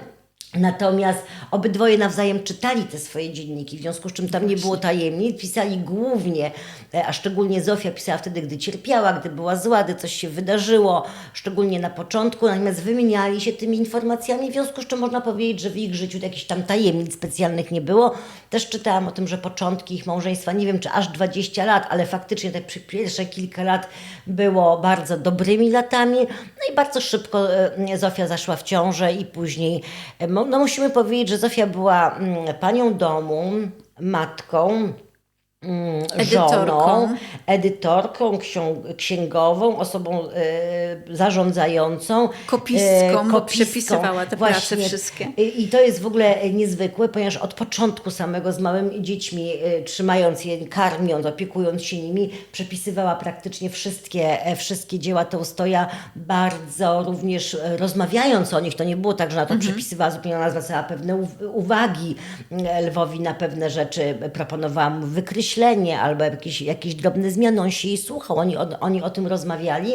Zresztą ona była też uzdolniona literacko, bo jeszcze przed ślubem dała do przeczytania swoją powieść Tołstojowi, który powiedział, że jest zręczna i plastyczna, ona mu się spodobała. No może to był jeden z powodów, dla którego wybrał właśnie Zofię na swoją żonę. Podobno zresztą wątki, które tam były, postaci, łącznie z nazwiskiem Raskolnikowa, później znalazły miejsce w Wojnie i Pokoju. Ale to, co pewnie też to czytałaś, że Zofia podobno, będąc w tej ciąży albo tuż po ciąży, przepisała Wojnę i Pokój 7 razy, a to jest półtora tysiąca stron. No a więc nawet niektóre źródła podają, że 2000 wtedy jeszcze. tak, no to proszę to sobie wyobrazić. I też słyszałam w jednym z podcastów, że można w bibliotece odnaleźć rękopisy Wojny i Pokoju i widać wyraźnie w tych rękopisach 2 charaktery pisma, w związku z czym no, ona pisała i on dopisywał, czyli można powiedzieć, że oczywiście on tworzył, on był autorem, on był głównym pisarzem, głównym twórcą tego absolutnie wybitnego dzieła, natomiast wkład Zofii na pewno był do tego bardzo duży. Ale jeszcze tak a propos tego rękopisu i właśnie charakteru pisma też mam takie skojarzenie, słuchałam wywiadu właśnie córki przedostatniego dziecka, bo Aleksandry, czyli tej najmłodszej córki, która później właśnie pełniła tą funkcję przy ojcu, będąc właśnie przepisywała te jego rękopisy. Podobnie jak Eryka przy Tomaszu Manie, prawda? Tak, dokładnie. Bo potrafiła w ogóle rozczytać to pismo ojca i było w tym wywiadzie pokazane, jak on pisał, jak wiele tam było skreśleń, adnotacji, jakichś w ogóle zamazań, takich, że naprawdę trzeba było wyczuwać czasami, co autor miał na myśli i tworzyć w oparciu o to te zapisy. I ona ponoć robiła to też bardzo bystrze, czyli gdzieś pewnie po mamie przejęła też tą zdolność właśnie rozpoznawania, co pisarz chciał napisać, prawda? Także bardzo ciekawe, to też rzuca takie światło, wydaje się oczywiście trywialne, że o tym mówię teraz, ale jak to jednak wyglądało, prawda? To wszystko, nawet maszyny do pisania nie było, tylko wszystko trzeba było ręcznie pisać. To w ogóle coś niesamowitego. Coś niesamowitego.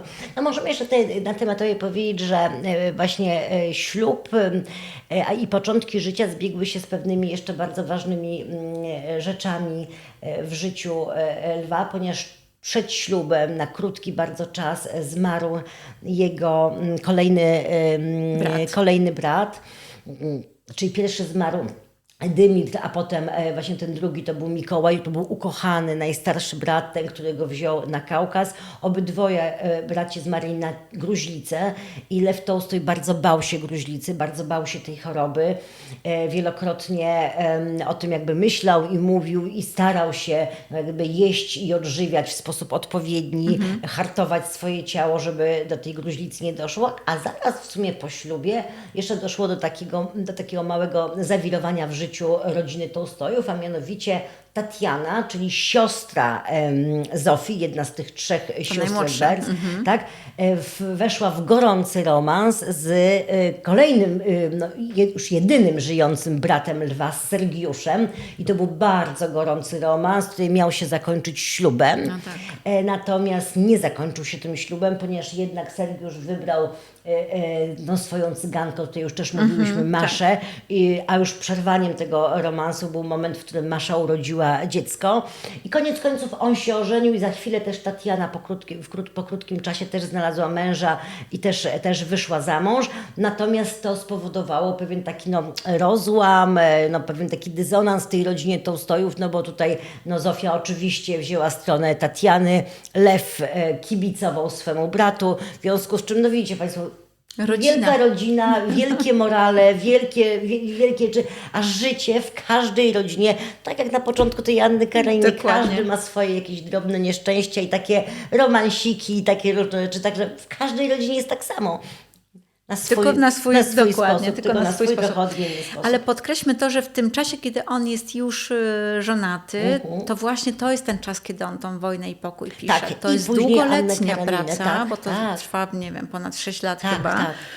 Więc to wymaga rzeczywiście i skupienia, i zaangażowania, i przypisywania. W ogóle samo napisanie tak wielowątkowe i z tyloma Stworzenie postaciami. Tego, tak. Zresztą on studiował przecież historię Rosji, jeździł na pola bitew, zmieniał opisy po obejrzeniu tego pola bitwy, no więc naprawdę... No to też jest w ogóle ogromna... ciekawe, bo w którymś filmie chyba dokumentalnym jest taki właśnie fragment, jak on z synem jedzie na to pole bitwy pod Borodino. I tam robi sobie szkic w ogóle, z której strony zachodzi słońce, żeby wiedział przy tych opisach właśnie jaka była lokalizacja, gdzie stały wojska. On to też opisuje temu synowi, więc to pokazuje jego naprawdę perfekcyjne niemalże podejście do tego, żeby tą scenerię, którą zapamiętuje, tą historię, żeby odtworzyć w detalach, więc to jest coś tak, on tam jeszcze nieprawdopodobnego. też zbierał wywiady z różnymi osobami, tymi, którzy jeszcze pamiętali ten czas, więc można powiedzieć taką reportaż śledczy niemalże przeprowadził, czyli to była taka naprawdę historyczna, epicka opowieść, ale oparta na bardzo mocnych faktach, czyli tak połączenie historii, wielkiej historii, z fantastyczną jeszcze fabułą opowiadającą o losach ludzi. Tak, 6 czy 7 lat pisze. Oczywiście Wojna i pokój staje się ogromnym hitem w krótkim czasie w Rosji, ale również później w całej Europie. To jest przebojem, wchodzi na rynek literacki. On ją zresztą wydaje w odcinkach, znaczy jakby w takich tomach, mniejszych częściach, prawda? Pisząc jeszcze cały czas kontynuację. Dalszą część, więc tym bardziej trzyma w napięciu, ale to był naprawdę, powiedzielibyśmy dzisiaj hit literacki. On podbija tak naprawdę świat literacki, staje się już absolutnie wybitnym pisarzem, podziwiają go ówcześni, wszyscy go tak naprawdę podziwiają, i czytelnicy, i ówcześni wielcy pisarze, i krytycy. Zostaje wydana w wielu krajach Europy Zachodniej ta powieść i w krótkim bardzo czasie zaczyna pisać swój drugi, można powiedzieć, hit, Annę Kareninę. Tak. Też to jest 5 czy 6 lat ciężkiej pracy.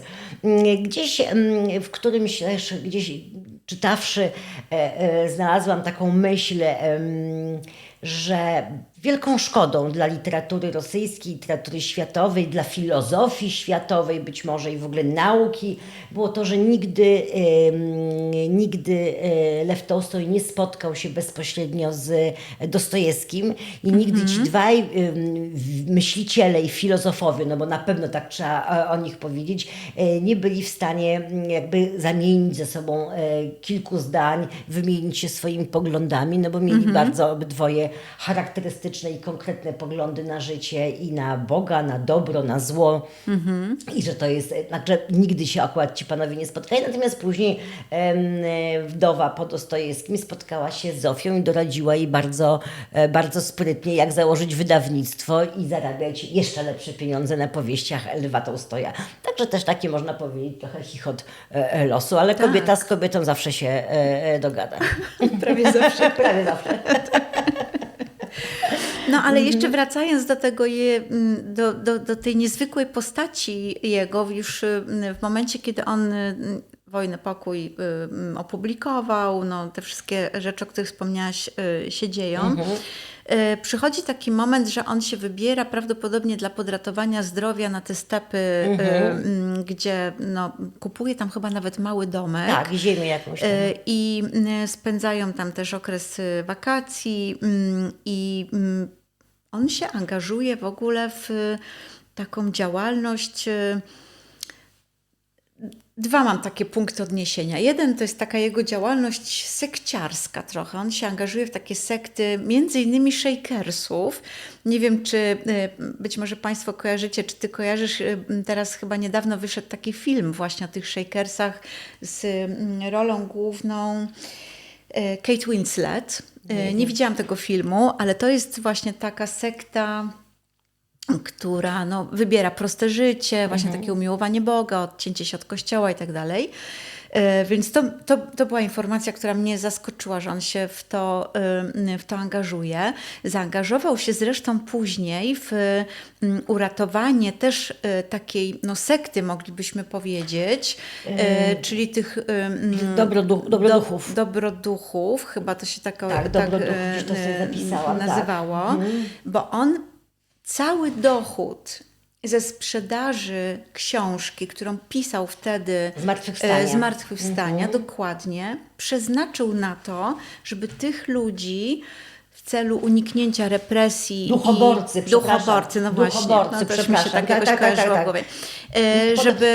Żeby oni mogli wyemigrować i on im funduje wszystkim podróż do Kanady, opłaca statek właśnie z tych pieniędzy, które zarabia na wydaniu tego utworu. I widziałam wywiad z pokoleniami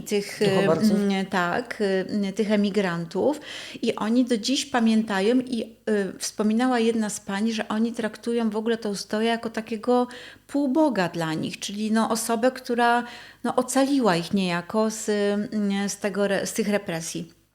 I to było jego działanie, które zrobiło na mnie ogromne wrażenie. To faktycznie niesamowite. Ale chcę jeszcze dodać właśnie, że drugim takim działaniem, też związanym, no wydaje mi się, że on już był na tej drodze takiego ofiarnego jakby życia dla innych, że on zaczął zbierać środki na walkę z głodem. Też właśnie tam w okolicach tej Samary, gdzie oni byli na tym przyszedł stepie. taki moment, że był wielki głód w Rosji, olbrzymi, tak. Zakładał I udało stołówki, mu się ogromne też pieniądze. uratować, no właśnie, ogromne liczby ludzi. I tutaj bardzo dużą pracę również wykonała Zofia. Tak. Ona się bardzo Oni mocno byli zaangażowała. razem. Ona sama gotowała, sama pomagała. To były ogromne liczby tych stołówek właściwie, gdzie oni faktycznie żywili. No to przepiękny gest, niesamowite rzeczy. No możemy jeszcze powiedzieć, że faktycznie ze zmartwychwstania poszły te pieniądze na tych na wyjazd duchoborców do Kanady, ale również trzeba pamiętać o tym, że tak się... To był moment, w którym Tolstoj w ogóle chciał się zrzec całkowicie praw do pieniędzy po prostu za publikowanie za publikację swoich dzieł. Natomiast tak mu zależało na to, żeby pomóc i jakby żeby te osoby mogły wyemigrować do Kanady, że wynegocjował największą w Rosji stawkę za publikację. Ponoć to było 1000 rubli za arkusz, co było niezwykłą po prostu sumą pieniężną. No i właśnie to była ta książka, być może najmniej z tych trzech znana, ale też bardzo warta przeczytania. No i ona chyba szybciutko trafiła na indeks. No tak, właśnie, bo ona spowodowała to, że cerkiew, która była bardzo mocno związana, znaczy właściwie w Rosji można powiedzieć, że car i cerkiew to było jedno, to było zarządzanie krajem, zarządzaniem światem jakby rosyjskim. I absolutnie cerkiew była zawsze po stronie cara i bardzo mocno tego wszystkiego pilnowała. Natomiast natomiast Tolstoj zaczął mówić w pewnym momencie bardzo jednoznacznie, że on przeczytał Ewangelię i ją zrozumiał i wie, że Bóg to nie jest instytucja a cerkiew to jest instytucja, to jest system. On się sprzeciwiał, nawet by powiedziała, że się w pewien sposób naśmiewał z przemienienia chleba w ciało, wina w krew. No przede wszystkim w ogóle instytucji ale też sprzeciwiał się symbolice, sprzeciwiał się temu, żeby modlić się do Boga poprzez świętych. No tak nie uznawał tych wszystkich takich rzeczy. No i bardzo szybko tak naprawdę doszło, szczerze mówiąc, do ekskomuniki Lwa Tolstoja. Znaczy nie do końca ekskomuniki, do wykluczenia z cerkwi. No i prawda jest taka, że pogrzeb odbywał się bez duchownych, mimo że duchowni licznie przybyli na ostatnie miejsce pobytu Lwa Tolstoja i chcieli tam wejść i chcieli go przekonać, aby pogodził się z Bogiem, ale tutaj Lew Tolstoj miał absolutnie jednoznacznie na ten temat zdanie. On nawet w testamencie chyba zażyczył sobie być pochowanym u siebie w lesie tam w Jasnej Polanie. Tak, ale w ogóle jak gdyby bez duchownych, bez tej całej ceremonii.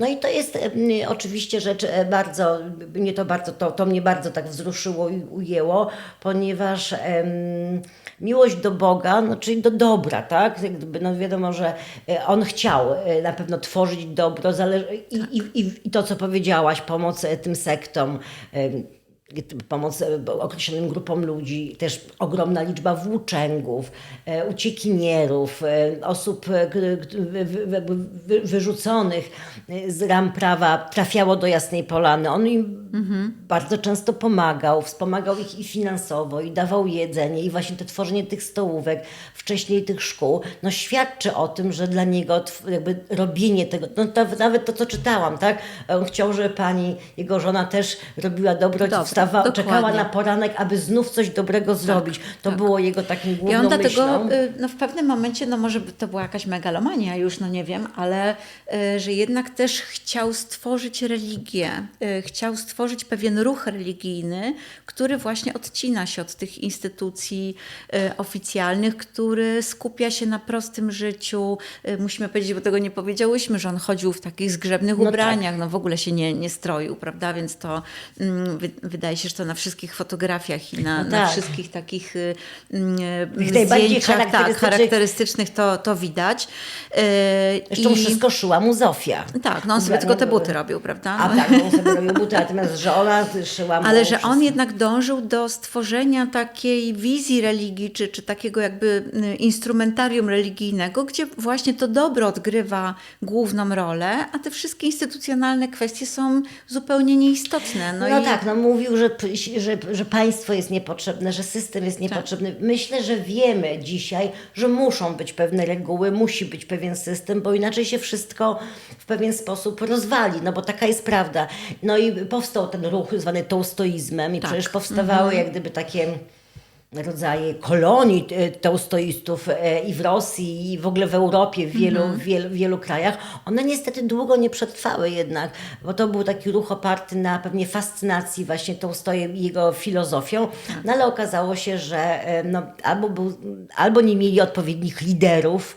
No, a miał bardzo wielu uczniów właśnie, którzy tą jego jakby ideologię, czy tą ideę propagowali. No i zresztą jeden z tych uczniów, bo tutaj myślę, że musimy powiedzieć o nim, Władimir Czertkow, no, był kontrowersyjną bardzo postacią i prawdopodobnie, znaczy część biografów uważa, że to on i sama Zofia zresztą uważała, że to on przyczynił się do rozpadu małżeństwa ich i do tego, że to małżeństwo się... Bardzo radykalny w swoich poglądach i bardzo radykalny. Ale też czytałam takie opracowania właśnie naukowe, które upatrują jednak w nim ten element dobry, czyli pozytywny, że to on jednak uratował dorobek i dziedzictwo Tołstoja, wyprowadził to za granicę, bo on został w pewnym momencie zmuszony do tego, żeby wyemigrować, tam założył to wydawnictwo, wydawał wszystkie dzieła Tołstoja, bo Tołstoj również, no tak jak wspominałaś, chciał, żeby to było wydawane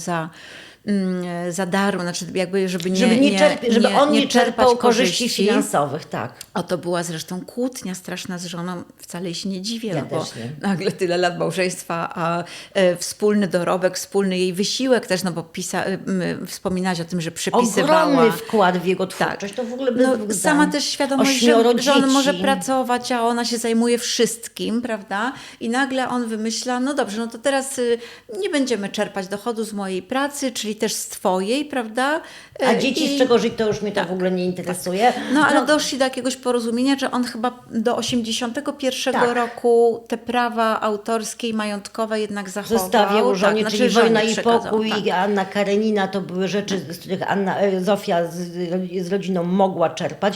I ona właśnie zaczęła je wydawać, stworzyła to takie swoje wydawnictwo, bardzo się w to zaangażowała właśnie między innymi za namową, czy za podpowiedzią żony Dostojewskiego. Natomiast wszystko, co zostało wydane po 1881 roku, to już właśnie on się zrzekł. Ale potem, przed samym końcem życia, on zmienił ten testament. I to było takie bardzo... No chyba na tą Aleksandrę jakoś scedował. To znaczy on zmienił o tyle ten testament, że i to było w absolutnym podstępie i Zofia o tym nic nie wiedziała przy udziale Czertkowa, że wszystkie jego dzieła tak naprawdę miały być wydawane bez żadnych korzyści finansowych dla całej rodziny, o czym Zofia nie wiedziała i ona przeszukiwała i w tych głównych dziennikach, do których ona miała dostępu, słowa Nie o było tym tam. nie było. Tak, Natomiast Tolstoj się zorientował, że Zofia coś podejrzewa i że przeszukuje bardzo dokładnie jego pokój, bardzo dokładnie czyta jego dzienniki i zaczął w tajemnicy przed nią pisać drugi dziennik na jakichś małych karteczkach, który trzymał gdzieś tutaj za pazuchą, czy w bucie, nie wiem, gdzieś tam go ukrywał. Jakąś I kartkę właśnie w fotelu chyba gdzieś w fotelu, ukrył. czy to było, i ona znalazła te informacje, no i to była jedna z głównych tak naprawdę już takich ostatecznych takich rzeczy, które spowodowały to, że Tolstoj wyszedł z domu, o czym za chwilę powiemy. I Chociaż on już niestety wielokrotnie do niego... wspominał, tak, że on chciał chce się rozwieść, zakończyć, w ogóle chciał się rozwieść z nią, chciał że chce zakończyć. zakończyć ten związek, że Ja- jest przytłoczony, zdominowany, że ona jest cały czas w histerii, że nie może jej zostawić, bo się boi, że ona sobie odbierze życie, że ona na nim wywiera taką presję, prawda? No Więc tak, to... ja właśnie czytając sobie, tak wynotowałam sobie takie zdania, które mi się bardzo spodobały, bo możemy tak mówić, że Zofia żyła u boku wyjątkowej osoby, wyjątkowego człowieka, myśliciela, filozofa, pisarza, na pewno o niezwykłym umyśle i bardzo skomplikowanym, no ale ona miała 8 dzieci i cały dom, plus miała jeszcze zawiadować całą służbą tak naprawdę. Jakoś to musiało wszystko funkcjonować, tym bardziej, że z tego wszystkiego również czerpiał korzyści finansowe sam Lew Tolstoj, tak? No i właśnie tak czytając, tak wypisałam, że ona usiłowała stworzyć takie po prostu zwykłą ludzką rodzinę, zwykłe ludzkie szczęście, no ale zwykłe do artysty i do filozofa nie pasuje, tak? I była też, niektórzy biografowie mówią, że ona po prostu była takim rzecznikiem realizmu życiowego. To bardzo mi się spodobało, dlatego wypisałam sobie ten realizm życiowy, bo to trudno było wymyślić, Tak. ale pięknie to brzmi i myślę, że to świetnie oddaje tak naprawdę to, co ona chciała zrobić. Była po prostu rozsądna. Była po prostu taka rozsądna pragmatyczna i była, naprawdę bardzo kochała swoje dzieci i bardzo jej zależało. Dlatego też zresztą w międzyczasie jeszcze zmusiła Lwa do tego, żeby przeprowadzili się do Moskwy, żeby chłopcy mogli pójść do szkół. I tutaj Lew absolutnie się zgodził z tym, że chłopcy powinni iść do gimnazjum, że potem powinni pójść na uniwersytet. Absolutnie rozumiał jak gdyby te potrzeby. Kupili dom w Moskwie, o który Zofia z ogromnym zaangażowaniem urządzała. Urządziła osobne w ogóle jakby apartamenty będące gabinetem i miejscem przebywania dla Lwa, bardzo właśnie prosto i zwyczajnie urządzone. Lew się zaangażował w tym czasie, gdy ona to wszystko jakby urządzała, w powszechny spis ludności. Zażyczył sobie spisywać tę ludność w jakichś najgorszych zakamarkach, najbardziej takich niefajnych miejscach, gdzie mieszkają ludzie bardzo zagubieni, prości i biedni. I tam poznawał jak gdyby tą biedną Moskwę, więc też jak gdyby na własne życzenie stykał się z takimi naprawdę najbardziej tragicznymi ludzkimi losami, z prostytutkami, nie wiem, złodziejami, ludźmi, którzy absolutnie stracili swoje życie i znów dotarło do niego, że czy to wieś, czy to miasto, są ogromne różnice, takie kastowość tak naprawdę istnieje. No i jak już jesteśmy przy kastowości, to możemy też powiedzieć, że korespondował pod koniec swojego życia z Gandhim. I nie wymienili... Który przejął trochę tą jego pacyfistyczną, napisał taki słynny list do Hindusów, gdzie napisał, że to nie oskarżajcie Anglików o to, że jesteście im poddani. Zastanówcie się, dlaczego wy pozwoliliście, aby Anglicy wami zawładnęli. I Gandhi do końca był tak naprawdę poniekąd wyznawcą tego tolstoizmu. Tak. No i też mówi się, że bardzo dużo z jego filozofii przejął również Martin Luther King. Tak. Więc możemy powiedzieć, że jakby filozofia Tolstoja i jego właśnie sposób myślenia wpłynęły na absolutne, szczególnie Gandhi, na absolutnie wybitne osobowości i wybitne mózgi, czyli było to dobro, które miało ludziom pomóc i pomogło tak naprawdę. No właśnie to jest takie odkrycie, że znamy Tolstoja jako literata, jako pisarza, jako twórcę dzieł wybitnych rzeczywiście, ale mniej o nim wiemy, czy mówimy, mówię tutaj trochę ze swojej perspektywy, bo być może Państwo wiecie, ale właśnie mniej wiemy o jego tej działalności jako myśliciela, filozofa niemalże, prawda? Kreatora takiej zupełnie takiego nurtu, wokół którego też skupiali się jego uczniowie. Niesienia kaganka oświaty, metodyka, pedagoga. No, możemy powiedzieć już bardzo daleko idąc, że to on właściwie wyzwolił Hindusów. Ale słuchajcie Państwo, ale ja tutaj znów rzucę taki troszeczkę płomyk może zaskoczenia, albo miał swoje proste gabinety, ale w tych prostych bardzo gabinetach, gdzie sobie szył te buty i pisał swoje eseje filozoficzne, miał bardzo dużo służb, bo miał. Tak, korzystał z tego. Mało tego, w jednym z podcastów wysłuchałam, że był właścicielem, jednym z pierwszych w Rosji, aparatów fotograficznych. I pani w podcaście powiedziała, że są przesłanki mówiące jednoznacznie, że być może pierwszym autorem selfie w Rosji był Lew Tołstoj, ponieważ jest słynne zdjęcie, gdzie sam sobie zrobił te zdjęcie. Tak, że był też prekursorem. Ale co ciekawe, Edison przysłał mu fonograf i właśnie. on nagrał dla niego swój własny głos. Można też go znaleźć w internecie, odtworzyć. I na tym fonografie podejmował różne właśnie takie zabawy głosem. Co jest niesamowite, bo to był pierwszy w ogóle w historii aparat, który umożliwiał nagrywanie głosu, czyli taki dyktafon, byśmy powiedzieli. Czyli wielka filozofia, czynienie dobra, skomplikowane, bardzo skomplikowane życie, skomplikowany umysł, wszystko w tych zapiskach, równocześnie robiący sobie selfie, nagrywający jak Andy Warhol, tak? Tak, i jeszcze jeździł na rowerze, bo to też był wynalazek tamtych czasów, prawda?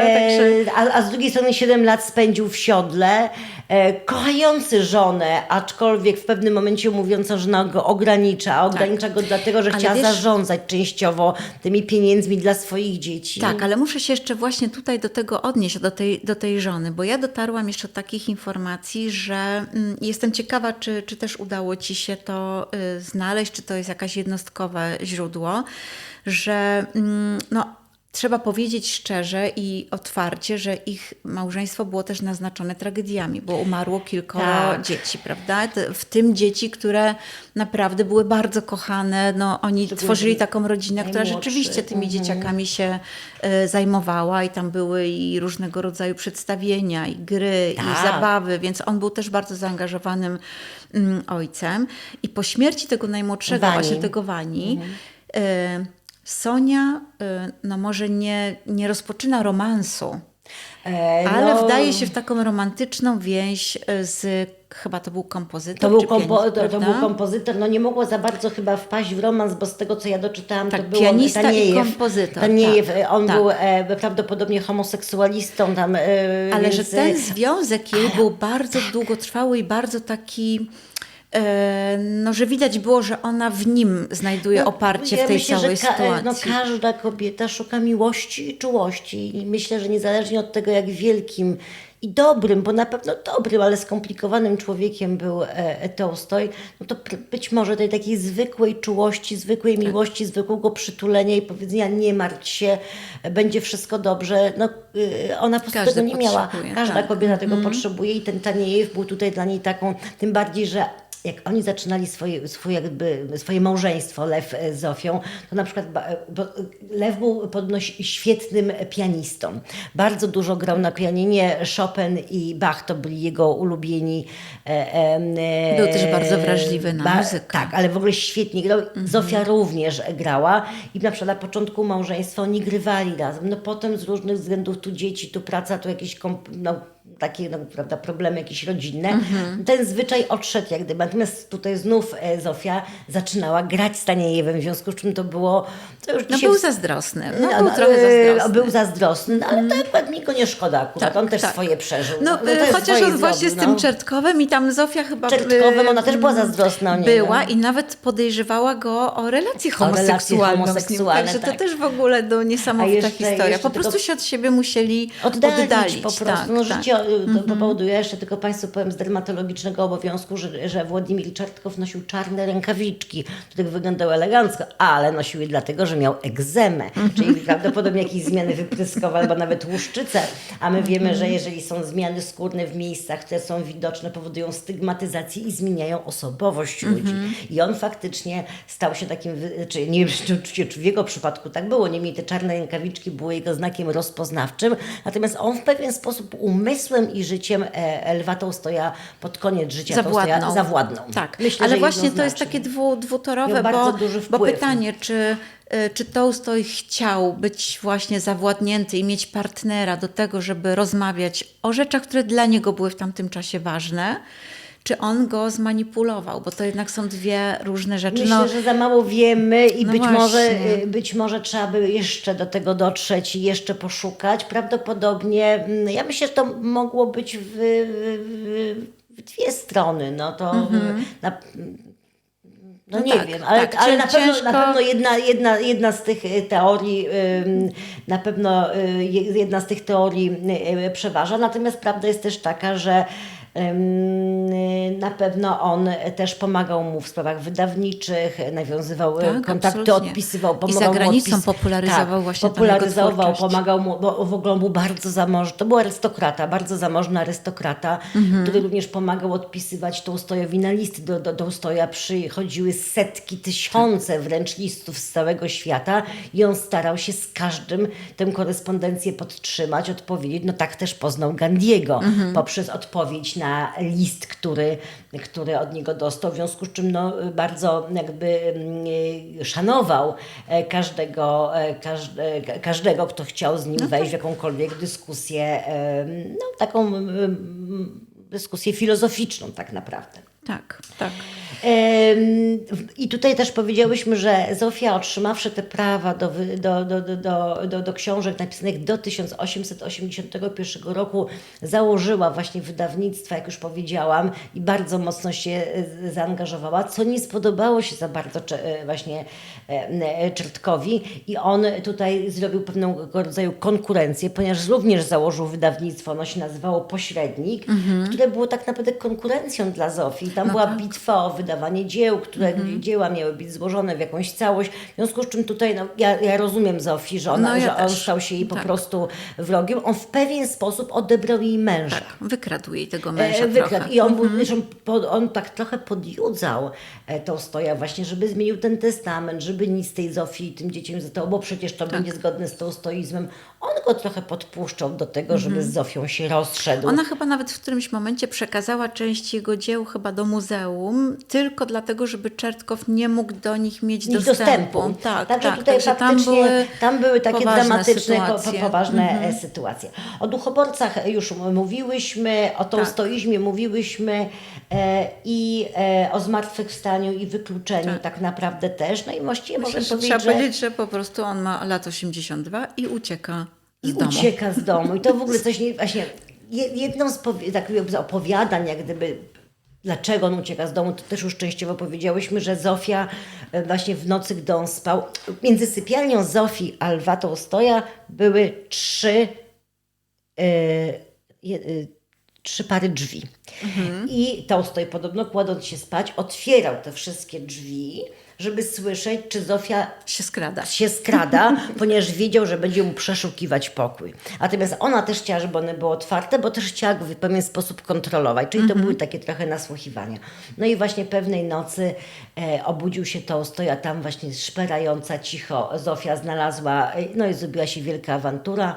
Poszła spać, a musimy też jeszcze powiedzieć, że Zofia już pod koniec swego życia faktycznie wpadała w takie strasznie histeryczne nastroje. To jest, to wiele była świadków nerwowo, mówi, była bardzo chyba. potrafiła półnaga wyskoczyć na przykład na podwórko, albo wręcz naga biegać po tym podwórku. No zresztą ona miała chyba krzyczeć. epizod rzucenia się do stawu, bo chciała się chyba zapić. Tak. Sobie Cały życie, czas pamiętam. terroryzowała wszystkich właśnie samobójstwem i tego już też Tołstoj, była taką histeryczką. Więc ja też rozumiem, w pewnym momencie dzieci, nawet Podzieliły się te dzieci. Podzieliły się te dzieci, córki były bardziej z ojcem, synowie zdecydowanie, ale też synowie tak mniej zarabiali, mniej byli pracowici, mieli swoje żony, swoje dzieci i czuli te czuli te pieniądze, które No z tej być pracy może tak, ojca będą, oczywiście. więc to na pewno było, dlatego oni tak bardzo wspierali matkę na pewno w tym układzie.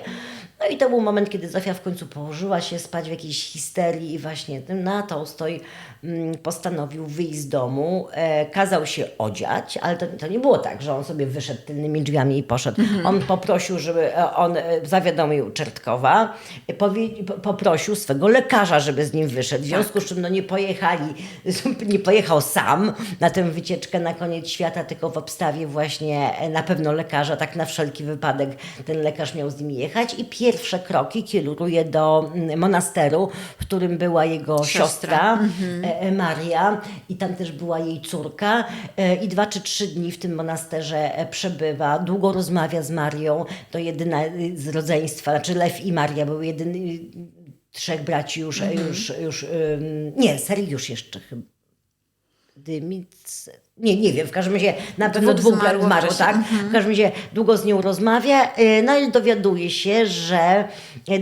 się, że Zofia zaczyna go szukać. Tam są ogromne poszukiwania, szuka go policja, szukają go, no i słuchajcie, i szukają go poniekąd media, bo zwiedzieli się o tym dziennikarze z całego świata No, ona i wpadła w zaczęli, taki szał, ona prawda, wpadła w szał że szukania go. Jak No to jest możliwe, że on nagle w środku nocy w końcu po tych 48 wyszedł, czy tak. 50 latach małżeństwa jednak robi to, o czym mówi od pewnego czasu, że po prostu wyszedł. No i szukają go wszyscy. On opuszcza monastyr, wsiada w pierwszy lepszy pociąg, oczywiście Ze świtą. ze świtą, przede wszystkim swoim lekarzem. No i tam jedzie tym pociągiem, który jest tam 3. czy 4. klasy wagon. Jest zimno, bo to był późny październik, z tego co pamiętam. No i w jakiś sposób zawiało go, po prostu mówiąc tak kolokwialnie, ponieważ tam któregoś dnia podczas tej swojej podróży dostaje wysokiej gorączki, dreszcze i wysiadają. Oni wysiadają na stacji. Oni wysiadają na stacji. Tak, stacja Astapowo. Astapowo. Wysiadają tam i zabierają go do domu dróżnika. Tak.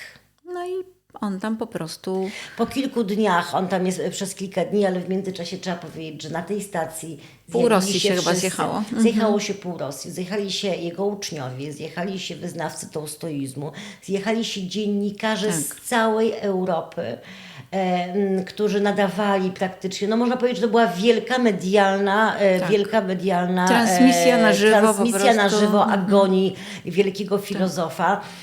Zofia nie została do niego dopuszczona, z tego co wiem, ponieważ Ponoć ona była też dopuszczona, jak on już był nieprzytomny. Tak. ale przez 2 czy 3 dni podobno stała pod oknem na tym mrozie Tak. i patrzyła przez okienko na umierającego męża. Córka, którą Tołstoj cenił bardzo, to była Aleksandra, druga to była Tatiana. Aleksandra i też przyjechał też jego syn Sergiej. Oni jakoś zostali dopuszczeni do Tam lekarz ojca. zabronił w ogóle jej tak, wejść. Tak, dlatego, że to może wywołać u niego taką reakcję gwałtowną, bo on też chorował na serce, prawda? Więc to mogło u niego wyzwolić jakiś taki zdrowotny po prostu stan zagrożenia życia, ale no i tak umarł, prawda, w tamtym Umarł czasie. strasznie, można powiedzieć, dlatego że umarł teoretycznie w samotności, teoretycznie tak jak chciał, w samotności, w biedzie, ale tutaj też się to tak, tu jest dużo kontrowersji, bo w biedzie, ale w domu dróżnika, z lekarzem, z mediami z całego świata. Wyobrażam sobie, że to musiało być straszne. Ja mam nadzieję, że on był już nieprzytomny i on nie wiedział o tym, że Zofia stoi na mrozie i patrzy przez to okno, bo to byłaby rzecz dla mnie już bardzo trudna. Gdzieś słyszałam, czy czytałam w którymś ze źródeł, że on w tym stanie takiej nieprzytomności, że wypowiadał jej imię, czyli tak jakby chciał ją przywołać na ten ostatni moment. I chyba też córka jego powiedziała takie bardzo ciekawe zdanie, że on nie traktował śmierci jako czegoś złego, a raczej traktował jako wyzwolenie, jako przejście do takiego wyższego stanu świadomości, tak nazwę to w cudzysłowie, bo nie chcę tutaj nie pamiętam dokładnie, jak się o tym wypowiadał, więc nie chcę przekłamać, ale to jej ponoć też dało taką ulgę, że on nie bał się śmierci tak naprawdę. Zresztą to jest w ogóle ciekawe, bo jednym z jego życzeń, które on wypowiadał na kilka lat przed śmiercią, było to, że on chciałby na przykład trafić do więzienia, co w ogóle też potrzeby jego i takie szukanie pewnych źródeł przeżyć, które być może dla niego literacko czy właśnie filozoficznie miałyby znaczenie, było też dla mnie zaskakujące. No wyobrażasz sobie, że chciałabyś trafić do więzienia, że to jest twoje marzenie. On na urodziny sobie chyba zażyczył coś takiego, że fajnie by było, żeby go aresztowano. No. Także też miał trochę... Natomiast trudno to oceniać tak naprawdę. Ile w tym wszystkim było trochę fantazji, bo pamiętajmy o tym, że ta służba i te pieniądze jednak nigdy go nie upuściły.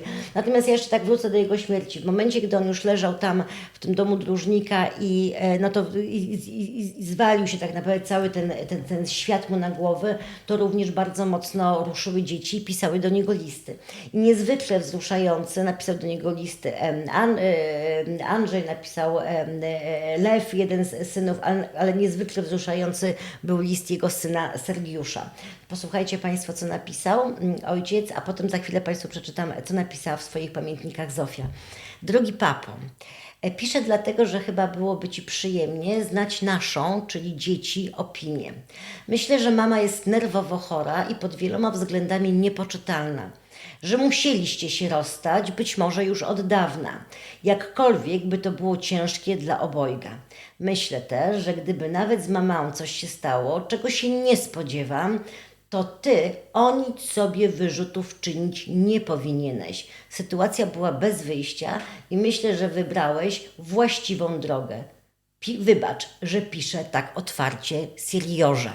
Była to opinia dzieci, a teraz przeczytam Państwu, co napisała już po śmierci Lwa w swoich pamiętnikach Zofia. Tutaj mamy pamiętniki, na stole nam się już nie zmieściły. Wpis 31 grudnia 1910 roku, czyli po śmierci już tam 2 miesiące. Jeden z ostatnich wpisów jej pamiętnika na ten temat. Ciekawą rzecz opowiadał mi syn Ilia, którą powiedział mu stary profesor Sniegiliow w związku z ucieczką Lwa Nikołajewicza.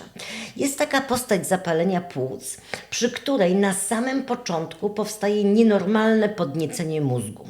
Chory, zarażony jadem infekcji tego zapalenia, ucieka z domu, niespokojnie podąża, sam nie wie dokąd i błąka się. A właśnie Lew Nikołajewicz uciekł naprzód z domu, a potem sam nie wiedział, gdzie ucieka. Brali bilety do 3 różnych miejsc. Snigiliow przypuszcza, że Lew Nikołajewicz uciekł z Jasnej Polany już całkiem chory, czyli nie uciekł od niej.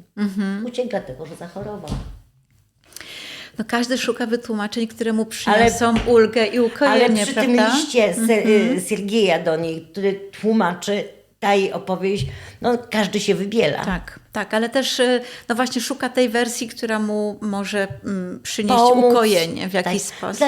I dla siebie wygodnej. Czyli każda rodzina jest nieszczęśliwa Na swój własny sposób. I tak tutaj było. No, mamy nadzieję, że Państwu spodobała się nasza opowieść. Ona była dość długa i też z przygodami, bo miałyśmy techniczne problemy, ale liczymy na to, że będzie dla Państwa ciekawa. Przypominam, że tu gdzieś w okolicy, już teraz nie pamiętam, chyba gdzieś w okolicy mnie pojawi się logo, na które można kliknąć i zasubskrybować nasz kanał. Jeśli nasze rozmowy Państwu się podobają, będzie nam bardzo miło i zapraszamy na kolejne spotkanie. Tak jest.